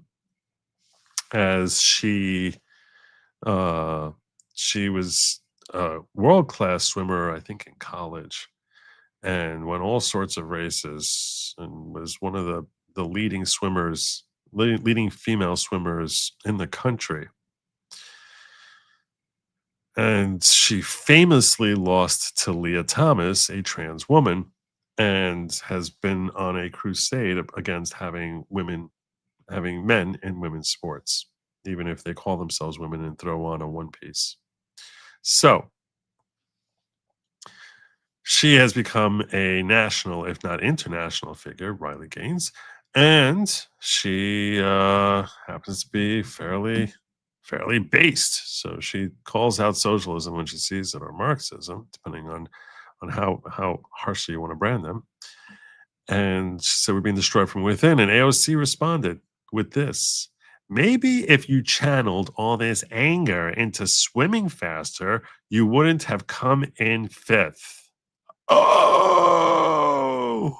So she's like, "You're an angry woman, and if you would have used that anger, you would have come in fifth." This was a mistake from AOC. There's a nice little attempt at a jab here, basically saying, you're just an angry person. That's what she's trying to say here with her clever little comment. So this little fight started with AOC. Now, AOC would probably be like, "Hey, she said that we're being destroyed from within." Well, you are. She's talking about your policies. This is an attack on the policies, right? It's not that she's saying that this is not labeling them as anything other than what they embrace, which is that they're socialists. And she's saying we're being destroyed from within. This, by AOC, is an ad hominem. Ad hominem. In that she's basically saying you suck as a swimmer because you didn't try hard enough, and you're basically filled with rage. So it's pretty close. It's not exactly an ad hominem, but it's pretty close. I think it's fairly labeled an ad hominem. Ad hominem. Hominem. I feel like I'm Ralph Cramden. Okay, so that's where this whole thing started. Now, Riley Gaines responded to that with, "It's always hilarious when they think they've landed a gotcha by pointing out I was the 5th fastest woman in the nation." "Oh, you stink. You're only the 5th fastest woman in the country." Yet they conveniently forget the mediocre man who ranked 462nd in the men's division. LOL. Misogynistic dunce. Now the gloves are off. Now it's like, this is where you get like a real rare. This is getting. This is not the end. This is not the end. No. So why is this not the end? Because Riley Gaines then went on Fox to address this issue. And here she is on Fox. Here's what I will say. I want to honestly challenge AOC to a debate. She can defend socialism. I will defend capitalism. She can defend removing God. I will defend embracing a biblical worldview. She can defend child sacrifice. I will defend the sanctity of life. Any of the radical, insane democratic policies and platform that they stand for, I will debate the opposite. I'm challenging AOC to it here. There you go. I thought you were going to challenge her to like a freestyle, 100. There you go. So she's like, "Bring it, woman. Bring it. And trust me, AOC want no part of that. She want no part of that. The last thing in the world she needs is to be humiliated. That a woman who's got much less time in the public spotlight and is relatively new on the political landscape, coming out there and basically blowing her away in a debate. So the last thing she wants is that. And I think she recognizes also that she has a terrible debate against Riley Gaines. It's probably not going to help her long-term aspirations, because she doesn't have to debate anyone to re-win her district every freaking term. She got that locked in for the rest of her natural life, likely, if she so desires and doesn't have higher aspirations, which most people think that she likely does and has a decent shot at. So you got this freestyle or something. I'm like, that's too. That's an unfair fight. Or a fair fight to her is putting a man in the pool. Yeah, no, you could wear like 100-pound weight and challenge her to it. That would be fair, actually. Mark and Riley, both of you, thank you so much. Here's what I will say. I want to honestly challenge AOC to a debate. So that was what she said on the air. Okay. So now if you're AOC, you just sort of like walk away right now, right? That's what you do. You just sort of walk away. You're just like, okay, let me just bow out. No, that's not what the bartender from the Bronx does. No. She got more to say.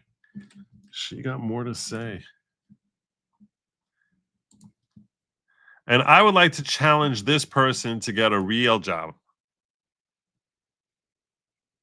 Oh, no, you didn't. Oh, no, you didn't. I like to challenge this person. That's good. I've been working on the whole, oh, no, you didn't. Oh, no, you didn't. Oh, no, you didn't.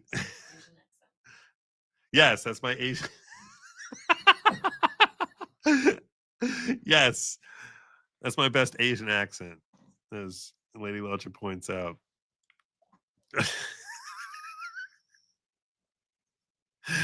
She understands me. So, oh, no, you didn't. So anyhow, she says, I'd like to challenge this person to get a real job. Okay. How's that work for you? How's that gonna work for her? This is Riley Gaines' response. I have a real job. I'm a mom. It's the most important and rewarding job in the world. I think if you had a baby girl like I do, you'd understand my position a little better. And it's true, because she's not thinking about what it's going to be like to be trying to raise a girl and have that girl have to enter competitions against men. So Riley Gaines is anticipating that her youngin. I don't know what her daughter's name is. It's not my business. I'm sure the world probably knows, but I don't. But that her little bundle of joy one day may want to compete in women's sports, and hey, that she doesn't want her to have to deal with the same struggles of having to, for one reason or another, compete against men. So accordingly, she's trying to fight against it. So look at what AOC has done here, though. This is the evolved, enlightened women's rights. Oh, I care about women's rights. I'm just going to spit on women when it comes to women's sports. And I'm going to basically spit on this woman who built a successful career for herself. And I'm going to spit on motherhood, which is essentially like as if that's not a real job. Oh my God. So Riley basically owning her, it's like every time, AOC comes up, she's like, but wait, it's like, kapow, kapow, kapow, kapow. It is a real job. Although Bill Burr points out, at the risk of offending some others out there,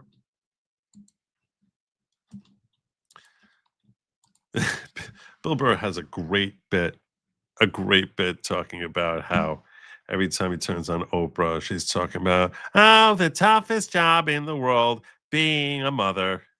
It's like, yeah, all those times you have to get off the couch and put the new VCR tape in there.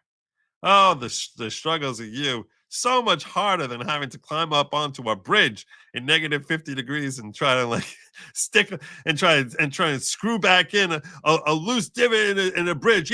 Yeah, that's much harder. Oh, the hardest job in the world.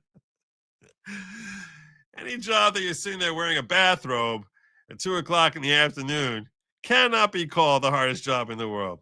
But I will say this, that being a mom is more of a 24/7 job. So it's, in that sense, it's definitely taxing. And I'm certainly not talking about Lady Logic, who's the hardest working person I've ever seen. So, although her daughters do compete with her. So, but that's because she's got all these other projects on top of being a mom. She works very hard. So.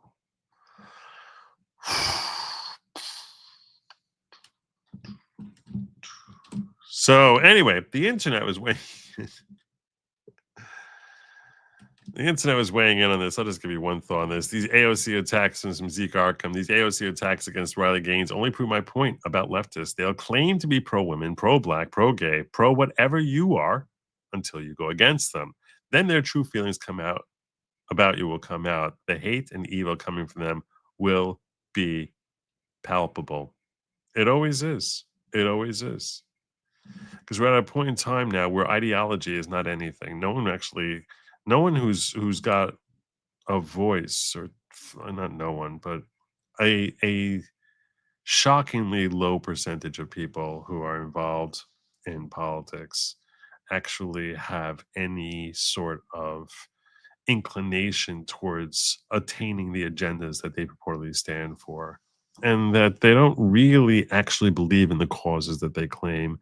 But it's a grift. It's like, this is going to work. And there's some people out there who are hardcore grifters. How dare you? And then there's some out there who, a small percentage who actually really care. But yeah. That was the Nancy salute. Yes, it was. The Nancy salute. Stupid fools.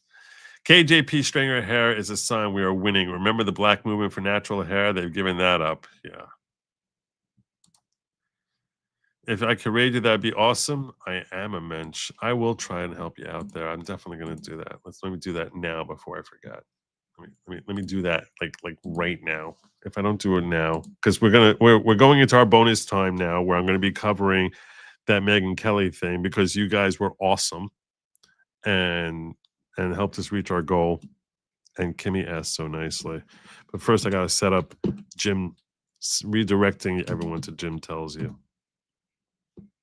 Because Jim is constantly telling me, and I want him to tell you. The rally for the... There you go. So I got that link there, and now I got to set up the redirect, and now that's there. Now here, Control V, and save. And now you're all redirected. Okay.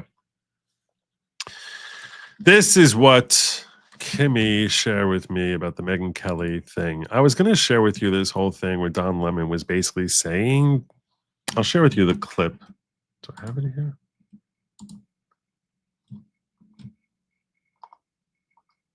The funniest thing, by the way, about AOC, I mean, think about what a terrible day she had between Bill Gates basically abandoning her about the existential nature of climate and basically getting pounded by Riley Gaines and running away from, she never accepted the debate. Instead, she's like, I have a job. Why don't you get a job? The way she got her job is she was gifted that job. I mean, she won an interview, and then basically now she's gifted for life with this job and getting fat and rich off of it. But she's really special because she has a job. Okay. Much more important than being a mother. She's so important. She's such an important person. Do I have it here? Okay, let's close a couple of tabs here because this is getting out of control, the number of tabs I have.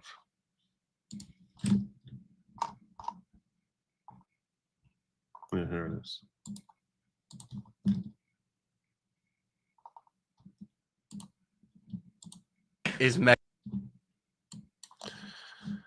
I don't know why it is that I think the left is very triggered by Megyn Kelly. Very triggered. So apparently this happened when Don Lemon went on some podcast, which I'm sure has a whole bunch of people watching it. Is Megyn Kelly chopped?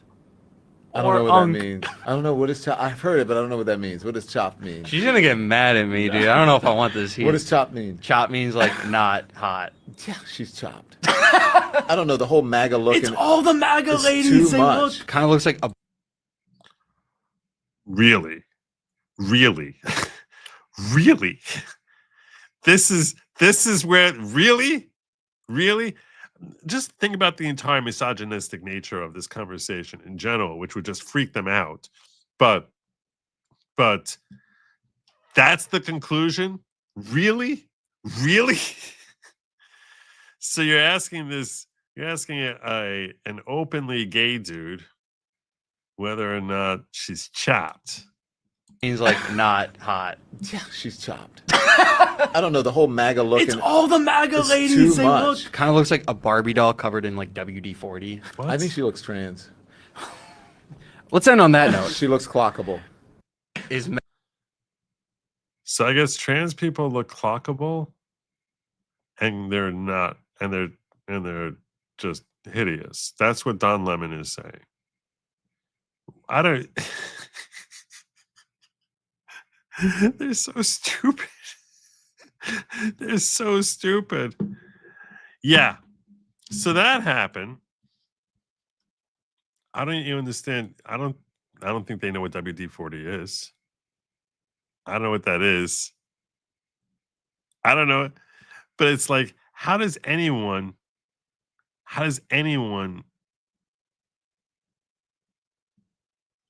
what? And it could be this. It could be, although they threw the question at him.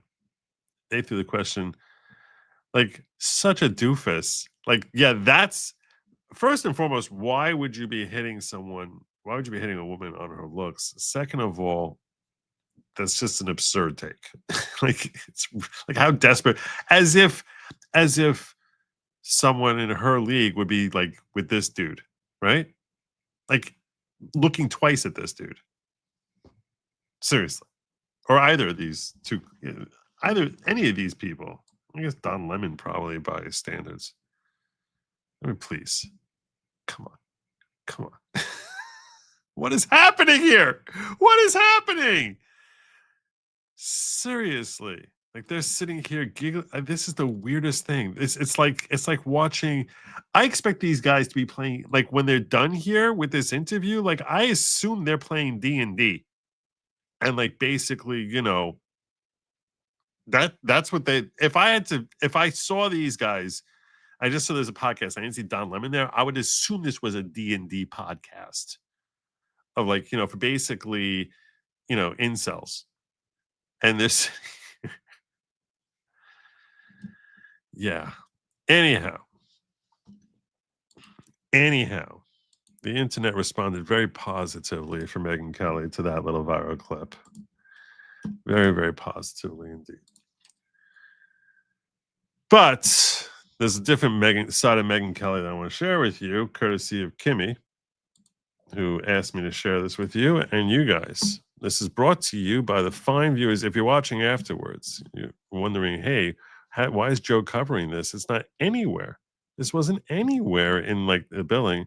It's because this was brought to us midstream, courtesy of Kimmy Hunt, and basically this 20 minutes of video was sponsored by the very fine viewers of this show, most particularly Brian Oldenkamp, Mito with a long E, Sherry Lawlessness, who really, and Kimmy herself, who really, as well as T-Rex, Erin Troyer. I'm gonna miss some people here. I'm definitely gonna miss some people here, and Duck Fat, and I get one more here, and MFT too. So they all help bring us over the finish line. So good job, guys. Awesome. And the rest of the check-in, thank you for that. This is the clip. Megyn Kelly Show, brutal Karine Jean-Pierre interview reveals the full extent of her incompetence with Ruthless. And I do want to credit Megyn Kelly. First and foremost, congrats on crossing 4 million subs. She does great work. And yeah, 4 million subs. And one of the most amazing things about her is I've played a ton of her clips, never got any inkling of acclaim. Basically lets me steal her content as much as my heart's desire. And that's very cool of her. So here she is with the Ruthless podcast. Okay. Yes. She sat down with the New Yorker and the reporter Isaac Chodoner. I don't know him. Chodoner. Maybe I should know him. I think I want to know him after I read this interview. It's amazing. And he did the very simple thing that is all you need to do when sitting across from a dumb liar like Karine Jean-Pierre, which is just ask the most basic, simple questions. It was literally like, what does that mean? I still don't understand. Could you please explain? Could you elaborate? That's literally all he did for page after page and just hoisted her on her own petard. It was a thing of beauty. We've got to go through it. There'll be some dramatic reenactments here, but this is a beauty. I mean, it's to the point where even the left is acknowledging this is the end of her career. Like the press tour has not been going well at all. No. And then this is the final nail in the coffin. So, by the way, she's been like so open about it that little thing she does there, which at the bottom of the screen there, she's like waving and gives her little subscribe thing. I was actually trying to think of how to steal that from her and like incorporate it, where all of a sudden, if you're watching a video of mine, you would see Megyn Kelly pop up to this wave and just point to the subscribe thing. Because I think that would be A, really funny, and B, I just don't know how to steal it. I'm that bad. But if you can actually figure out how to get that to me, I would be really appreciated. I would really appreciate that. You're watching a Good Lawgic video, and all of a sudden you just see Megyn Kelly pop up on the bottom of the screen there, wave, and just point to the subscribe button. So I think it's funny. And then this is the final nail in the coffin. So he starts, he sets it up and talks about she left the party because the party didn't stand by Joe Biden. I guess that's why she wants to become an independent now, but unclear. Okay, so here's a question. You feel like you had to leave the Democratic Party because of the way it treated Joe Biden. How did it treat Joe Biden? This is like you're deposing a 4-year-old. How did it do that? It's like making it as simple as possible. Come on, Karine, even you can do it. Now, remember this opening line she gives. I call it a betrayal. I call it. That's my special thing. That it's a betrayal, she says. Okay? I'm going to stitch together these answers because they're very long, but I've highlighted the relevant parts. And by the way, I'm doing her a favor because I'm going to make her sound more lucid and cogent and following a thread than she is, because she meanders all over the hell and gone. You're like, get back here to first base. She's out in left field. Come back. The ball is here. So I'm going to condense it. She says, I was the person who was standing on that podium behind that lectern having to take in all the hard questions on this, rightfully so. And I was watching what Democratic leadership was doing. It was an all-out, full-on campaign to embarrass him, to push him out.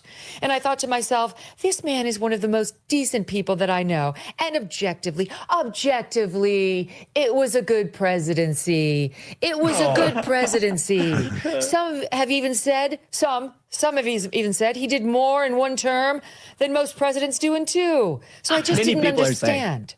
Yeah, many people. just didn't understand. Lots of folks. That's just like, I was walking down the street. I was actually in 7-Eleven the other day, and I was like, which president do you think has really more accomplishments in one term than anyone you've ever seen? And they're like, oh, easily, hands down, it's Joe Biden. He's accomplished more than most folks do. Understand why this was happening. So he says, you said that the party was trying to undermine Biden. What do you think they were doing and why? Well, I just laid it out. I just said there was an obvious campaign. You just had to watch. Sure, but why were they doing that? because they believed he needed to step aside. This is very layered, right? There's a period of time, layered, that I questioned what was happening and how do we treat our own? How do we treat people who are decent people? And then you also have to think about, here we go, folks, how I'm thinking about this as a insert. Black Here woman. we go. Black What woman. is Corinne Jean-Pierre, A everyone? black woman. A black queer woman. A black queer woman. Ding, There's ding, the ding, ding, resume. ding. To the That's it gentleman right in the there. hat. You have to think about how I'm thinking about this. Is a black woman who is part of the LGBTQ community as well. There it is. And living in this time where I also don't think Democrats right now, Democrat leadership, is protecting vulnerable people in the way that it should. Oh, here we go with the victims. Oh, KJP, you're such a victim. Oh, you heroic victim. Oh, thank you, dear victim. Oh, thank you for standing up there on that cross. Oh, it must be so hard for you as a black queer woman. Oh my God, thank you, KJP.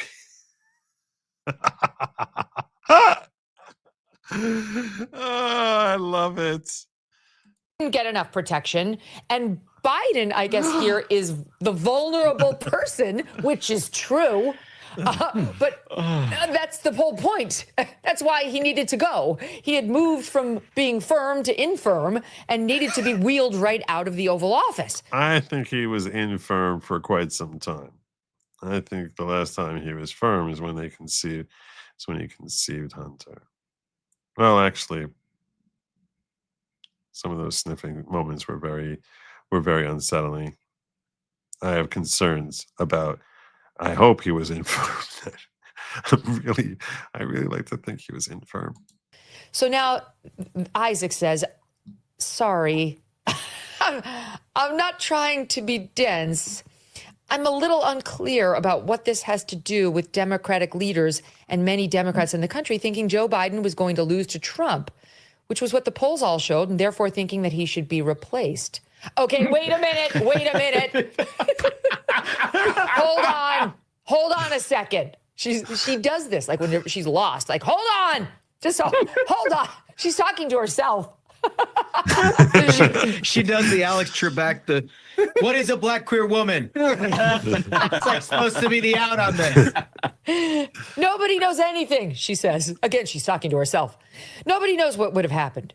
She goes on, millions of people who showed up in 2020 didn't show up in 2024. We can't forget that there was an incumbency issue as well. This is real. There are like several G10 countries with incumbents who did not get reelected. There was an incumbency issue as well. And then Isaac speaks for us all. Yes. I'm not sure what you're saying. Yeah. Okay, so Megan, this is my favorite exchange here at the end of that answer that KJP gives. Again, this is a professional communications expert, somebody who is at the lectern every day of the Biden administration. And she has this whole run-up about how Biden was still qualified, should have been the candidate. And then she proceeds to undermine her entire argument by saying, other G12, leaders lost because of their incumbency. And it's like, all the incumbents so then what went is down. the point you're trying to make? It makes no sense. So he was going to lose. That's the point. He was going to lose, which is why the Democrats wanted him out. Could have been for incumbency, could have been for frailty, but they all thought he was going to lose. Okay. And that's true. I mean, he was very obviously going to lose. The real reason he was going to lose is because they turned Trump into a martyr. And then they really got frantic with it was the debate. Let's all face it. They threw him out there in debate to see how is he going to do in debate. And that's why they had debates so early in June. And he looked shot, completely shot in the debate, like worse than anyone imagined he could perform. He didn't reach that bar. When they said, what's worse than anyone imagines he can do? He fell short of that. So he did really, really badly and had the misfortune of having Thomas Crooks take a shot at his opponent and hitting him in the ear, which, by the way, hitting him in the ear was better for Trump politically than not getting hit at all or there being no shot at all. So the best case scenario from a purely political perspective And Lord knows that when I was making that whole pitch about how, so many people are in heaven, Thomas Crooks is in, I'm hoping this guy's, that soul is burning the deepest pits of hell. But from a purely political, like looking back now that all said and done, when you look back on the history of Donald Trump's political trajectory, it is hard to paint a better potential, more sympathetic way to enhance his presidential aspirations than for someone to try shooting him. But the way it could be enhanced is if he's actually shot. And the only way it can get enhanced better than that is if it's a bloody graze with blood streaking down his face. So that everyone sees the blood. They see how they tried to kill him. They see, so it's not just like, was it really a shot? Was there really a shooter there? Did he really take a shot? And all this other stuff. No, everyone knows they tried denying it with the whole, it reflected off of this thing or hit that other speaker thing or the camera thing or whatever. Yeah. Everyone knows that it happened there in the moment. From a political perspective, that was awesome. And there's no way that could be made any better. You would think. But if you keep the cameras rolling for just a little bit more, and then he stands up there and raises his fist in the air, screaming, "Fight, fight, fight," making a visual image that your children and grandchildren will see. There is no incumbent who is going to be beating this man. That was not going to be happening. My friend Grifty is here. Missed the live shows, man. Miss having you around. IRL in real life business takes precedence, as it should. Hope you and the family are well. Thank God. Very, very well. And also hit me with 5 new Good Lawgic members. I'm going to give you one of these. Following 5 people brought into the following courtesy of Grifty, who we miss having around here. Definitely very, very much miss having you around, brother. That would include, did I get it? Definitely very, very. Yes, following 5 people should express their gratitude to Grifty for bringing them into it. Oh, what the heck? This happened again? Grifty received a gift membership by Grifty? How does this happen? This is the second time in a week. And this had never happened before. First person who Grifty gifted was Grifty. How does that happen? What? As well as Lisa Walters, Catherine, Siegel Gunner, and wait, someone else. It's gotta be someone else. Oh, Box Fort Defendant. That was in front of Gifty. Welcome to the following. Please bear in mind the following is not at all a cult type of cult. Just a gathering of like-minded individuals seeking greater personal growth through community, unity, learning, and thinking. All right, let's get back into her dramatic read here. Look at those neck tendons. How many? What? I don't know anything about what that means. I'm too innocent and naive to know what that means. I'm not sure what you're saying. And then here we go. No. Wait a minute. Amazing. She's not used to it spinning out of control, right? She's like, I am usually in control at the lectern and I can control my inanity. And there's only so much cross-examination I'm subjected to. Okay, you're saying that this was their thinking, that they were kind of predicting, but nobody knew what was going to happen. No one knew that Joe Biden was going to win in 2020, and no one knew it was going to happen in 2024. People believed in their hearts that Kamala was going to win. They believed it. They saw the polling, and they thought she was going to win looking at the polling. Nobody knew anything. That's not true. I'm only bringing up the polls because you brought up the polls to me. What? Okay. No one knows. Literally, nobody knows. Then Isaac says, you said you were speaking as a black woman who's part of the LGBTQ community. And I think people were I'm talking about in this moment too. I do not feel seen. I have not been seen in the party because they are throwing the LGBTQs under the bus. Really? Oh, listen to important me. I'm so important. Don't you understand how important I am? I'm important. I'm very, very important. Because of Joe Biden? Yeah, they're This not is fighting funny enough as- for migrants and immigrants. You have to be a big tent party. You have to fight for everyone. What? Back to Isaac. I'm just still trying to understand. I've never heard this part of the interview. She's saying I'm not being seen. She's literally on camera talking about a book that she wrote titled Independent. How she's different from the Democrat. Like, you don't understand, dude. So she explains to him that she's a black queer woman. Yeah, she pushed the button. Among their superpowers is invisibility. So she can't be seen at times. Yes. If there's And a as soon as you question, say that should be the he's out. supposed to get down on his knees. That's Yeah. it. There we go. All tough questionings stops, and you're supposed to genuflect because she said the magic words. This has Bingo. been life for her in her, and I quote, chocolate skin. This is. Are you for real? Hand to God. Hand to God. My audience is my witness. That's This another is- KJP quote from her tour. Okay. This is so much better than. That was very cool of you, Grifty, to try and make up for the extra one that he got back from himself. Unnecessary, very cool of you, brother. Thank you. Who did he get in here as a replacement? I know why you did that. You want to just sort of fix it. All right. So instead of Grifty getting it, he gave one to Doug. Very cool of you, brother. The clips that people put out on Twitter, Megan. This is golden content and only Thank you, brought thank to you you. on the Megan Kelly Show. Smug often talks about his mocha. Yeah. So is I mocha. feel unseen in my mocha skin. I'm vanilla. I'm Madagascar vanilla. There as you go. The folks at Cowboy Colostrum say. Okay, so he's like, it's a thing. It's an actual product. Okay. Oh man. He made the vanilla sound more exotic by putting the word Madagascar in front of it. Okay. Here we go. He's like, I'm still trying to understand. He goes through a wind up and he says, you're talking about Biden like loyalty was owed to him. Isn't loyalty owed to the country? No, that's not what I'm saying. I'm not talking about that. I'm saying this is not how you treat somebody. So now she says, I'm not talking about loyalty. I refer you back to the part I told you to remember, the very first answer she gave.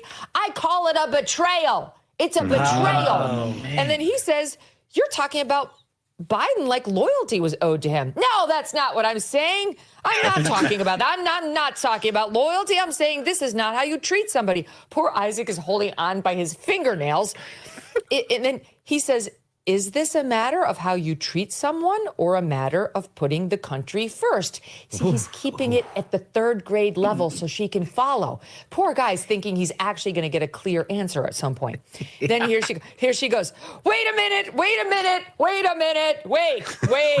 This is her trick, right? This is her thing. Wait, treating somebody with dignity is not the same as loyalty. What? You're the one who said it was a betrayal. I mean, the way he was treated, I had never. If you had seen something like that in the Democratic Party, please point it out. So what was an example of the way he was treated? It was nasty articles that were coming out daily. Go back and see for yourself. You're writing the articles, right? You should go back and see for yourself. It was a campaign. It was even reported that it was a campaign. So you think asking him to step aside was okay, but there shouldn't have been nasty articles? He's trying. Here's the thing. Let's pause on this for a second because Ashbrook's got a great bit on this, and it's why she knows. Did I really miss it? I apologize. I don't think I missed any chess tonight. I thought I was so good. I'm sorry about that. I'm looking for it. I'm not seeing it. I'm still not seeing it. I'm scrolling through. It never popped. I apologize, but it's not. I'm looking for it now, and I still don't see it.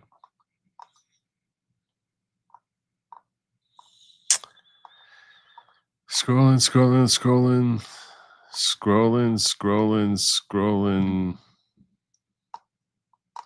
Yeah, I don't see it. I'm sorry, brother. Came from within. There was nasty articles or whatnot.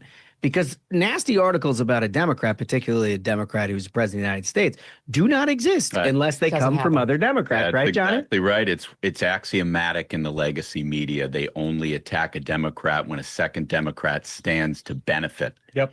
Yeah. So true. Katie Porter. So she's done the math on that part. That's Katie Porter. That's why she got that asked those tough questions by that CBS gal, because it's an open primary. Lots of other Democrats. Let's get rid of her now if she's weak. That's the only time they ever face the questions. That's okay, it. so That's she's right. Yeah. So he's like, okay, so you're saying asking him to step aside was okay, but there shouldn't have been nasty articles.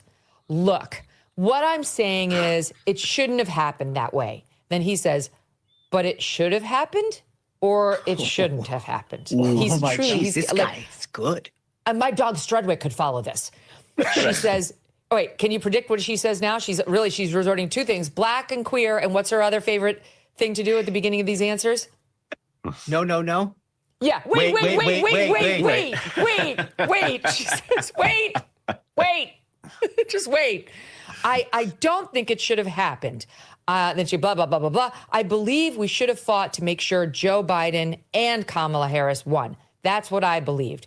Then he says, okay, polling was pretty accurate, blah, blah, blah. He says, so you have no concern even to this day that Joe Biden could serve as president through January 2029? I did not see anything that would have given me concern. But you watched TV like the rest of us, right? He says, I apologize. I'm being corrected here. It was a Green Mouse memory chat like this one, Reform Convict. Yeah, I did miss it. I don't know how that happened. I'm going to give you the horn, Reform Convict. I apologize, Reform. I appreciate that that Nana knows brought that to my attention. Hi, Joe. I'm voting for a black person in Virginia because I live in Southwest Virginia, the tip. Also, hell is now. Are you kidding? This is not hell. No. This is not hell. These are the good old days. Too rarely do we appreciate the good old days. Trust me. It's a good thing to sort of think of yourself as living in the good old days. These are the good old days. Tomorrow, you're just going to be older.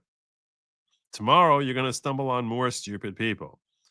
Tomorrow, someone's going to come along and do something that ticks you off. These are the good old days. I don't mean literally tomorrow, but I mean tomorrow you will be older. But these are the good old days. You're never going to be healthier. You're never going to be. These are the good old. Well, I guess some people are recovering. All right, fine. For some people, it's not the good old days, but the more you can try to appreciate and find the joy in life, the more you can appreciate when you're living in the good old days. So yeah, things, at least I can't speak to your personal circumstances, obviously, but I'm saying that, and I hope that your personal circumstances are good, are great, or at least good, or at the very least tolerable. But yeah, on a societal basis, you gotta try to look at these as the good old days. Just saying. Thanks again, Nana Knows. And then she says this. I always couch it with this. Of course, he was older. And I love the filler, like, you'll have to excuse my lie I'm about to tell you, because I always deliver this lie. Yeah. It's my chosen lie. I have to buy time to think of what the lie actually is. So let me preface it with entire prefix where I'm still thinking. That's part of what wait I've got is. 10 filler words that will cue me to deliver my favorite lie. And here I will. Of course, he was aging. He mentioned it. He talked about not speaking as well as he used to, not walking as well as he used to. I saw him every single day at his White House as his White House press secretary. And he was someone that was engaged, on top of policy, challenging his staff. I mean, challenging Karine Jean-Pierre. That I believe. Then he says, one could conceivably think that he could do the job through January 2025, meaning the end of his first term, but that it was not wise to think he could do the job through January 2029, right? It's not my place to say. Oh, what? Oh my God. It was her place to say. She was literally the spokesperson for that thing. That's incredible. Right. And she just got done talking about book. Talking about how he got the short shift because he wasn't the candidate. Now it's not my place to say whether he could do the job. Okay, one thing conversation. The thing that is most wild about all of this, just to take it back to the highest level, is the book is called Independent. And she is Joe Biden's most loyal soldier. It makes no sense. Nothing independent about any of it. I don't want it to stop. It's not my I just place. don't want it to stop. Oh, and then it reads inside a broken White House. And now she said twice in her book tour that she's talking about the Trump White House. Oh, boy. She's talking about inside the Trump White House, which, like everything around this woman, makes no sense. How would she know anything about what's inside the Trump White House? She's not talking about that. Did the book publishers hate her to let this get out there? Were they like, we want everyone to make fun of you forever? I have a feeling that they had some kind of a signing bonus, and they're like, "Hey, dude, let's see what happens." Yeah, yeah. They're another Mike Donnelly. They're another Mike Donnelly. They're like, there's a reason people rubberneck. There's a reason people rubberneck at car crashes. You know, I mean, it's that whole saying of, better to be thought of as a fool than to open your mouth and move all doubt. You know, I mean, that's her entire problem. Yeah. Is that she? Well, who are we kidding? All five of us. It's a very big problem when your job is to talk, and you happen to be a fool. So yeah, that proverb really. That's when the proverb really comes to bite you in the keister. When the proverb is better to remain silent and be thought a fool. When you get paid to talk, trust me, I know. You're going out to buy this book today. I mean, that's obvious. It's just a bestseller. So we're stuck on it's not my place to say whether he could have actually done the job for a second term. And then here goes Isaac. What do you mean it's not your place to say? And then, gentlemen, what does she say next? I'll give you a guess. Wait. No, wait. This is so unreal. Wait. I'm answering the question. I did not see anything that would cause me concern. That is my answer. Except the debate and the other things that everyone saw, says Isaac, right? Like, he's on it. Like, you saw the damn debate. You saw him falling down. You saw him tripping. You saw him losing his train of thought. You saw him saying dead people were alive. That's me. He didn't ask her that way. He kept it simple for Strudwick, except the debate and the other things that everyone saw. What I'm saying to you is the debate, for me, was one time. I had never seen him like that before. Never. Okay, we go on, blah, blah, blah, blah, blah. Then he says, I'm just a little surprised that you don't see what so many people, including so many Democrats, saw. I'm not the only person who feels this. I'm just the one speaking very loudly. I'm the person who's saying the quiet thing out loud. What? What's the quiet thing out? That's just a cliche that doesn't fit in this context. Amazing. Not at all. Like, doesn't Not at all. The whole point to saying the quiet part out loud is like it's something that's awkward to say. Not that you're standing up for a particular perspective. Idiots. She's so stupid. KJP is so dumb. This is such a damning indictment on DEI. Like, there is no greater example of what happens. Like, it is truly the soft bigotry of low expectations. This woman has no business writing a book, let alone. I think this is a wrong thing to say. He's obviously not appreciating. He may not realize that she's a queer black woman.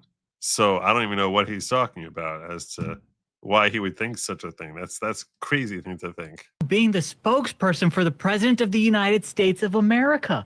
This is what happens. And then she always falls back on, as an unseen queer black woman, LGBTQ. We have come to the end of an era where people have opened up their eyes and realized this is what you get.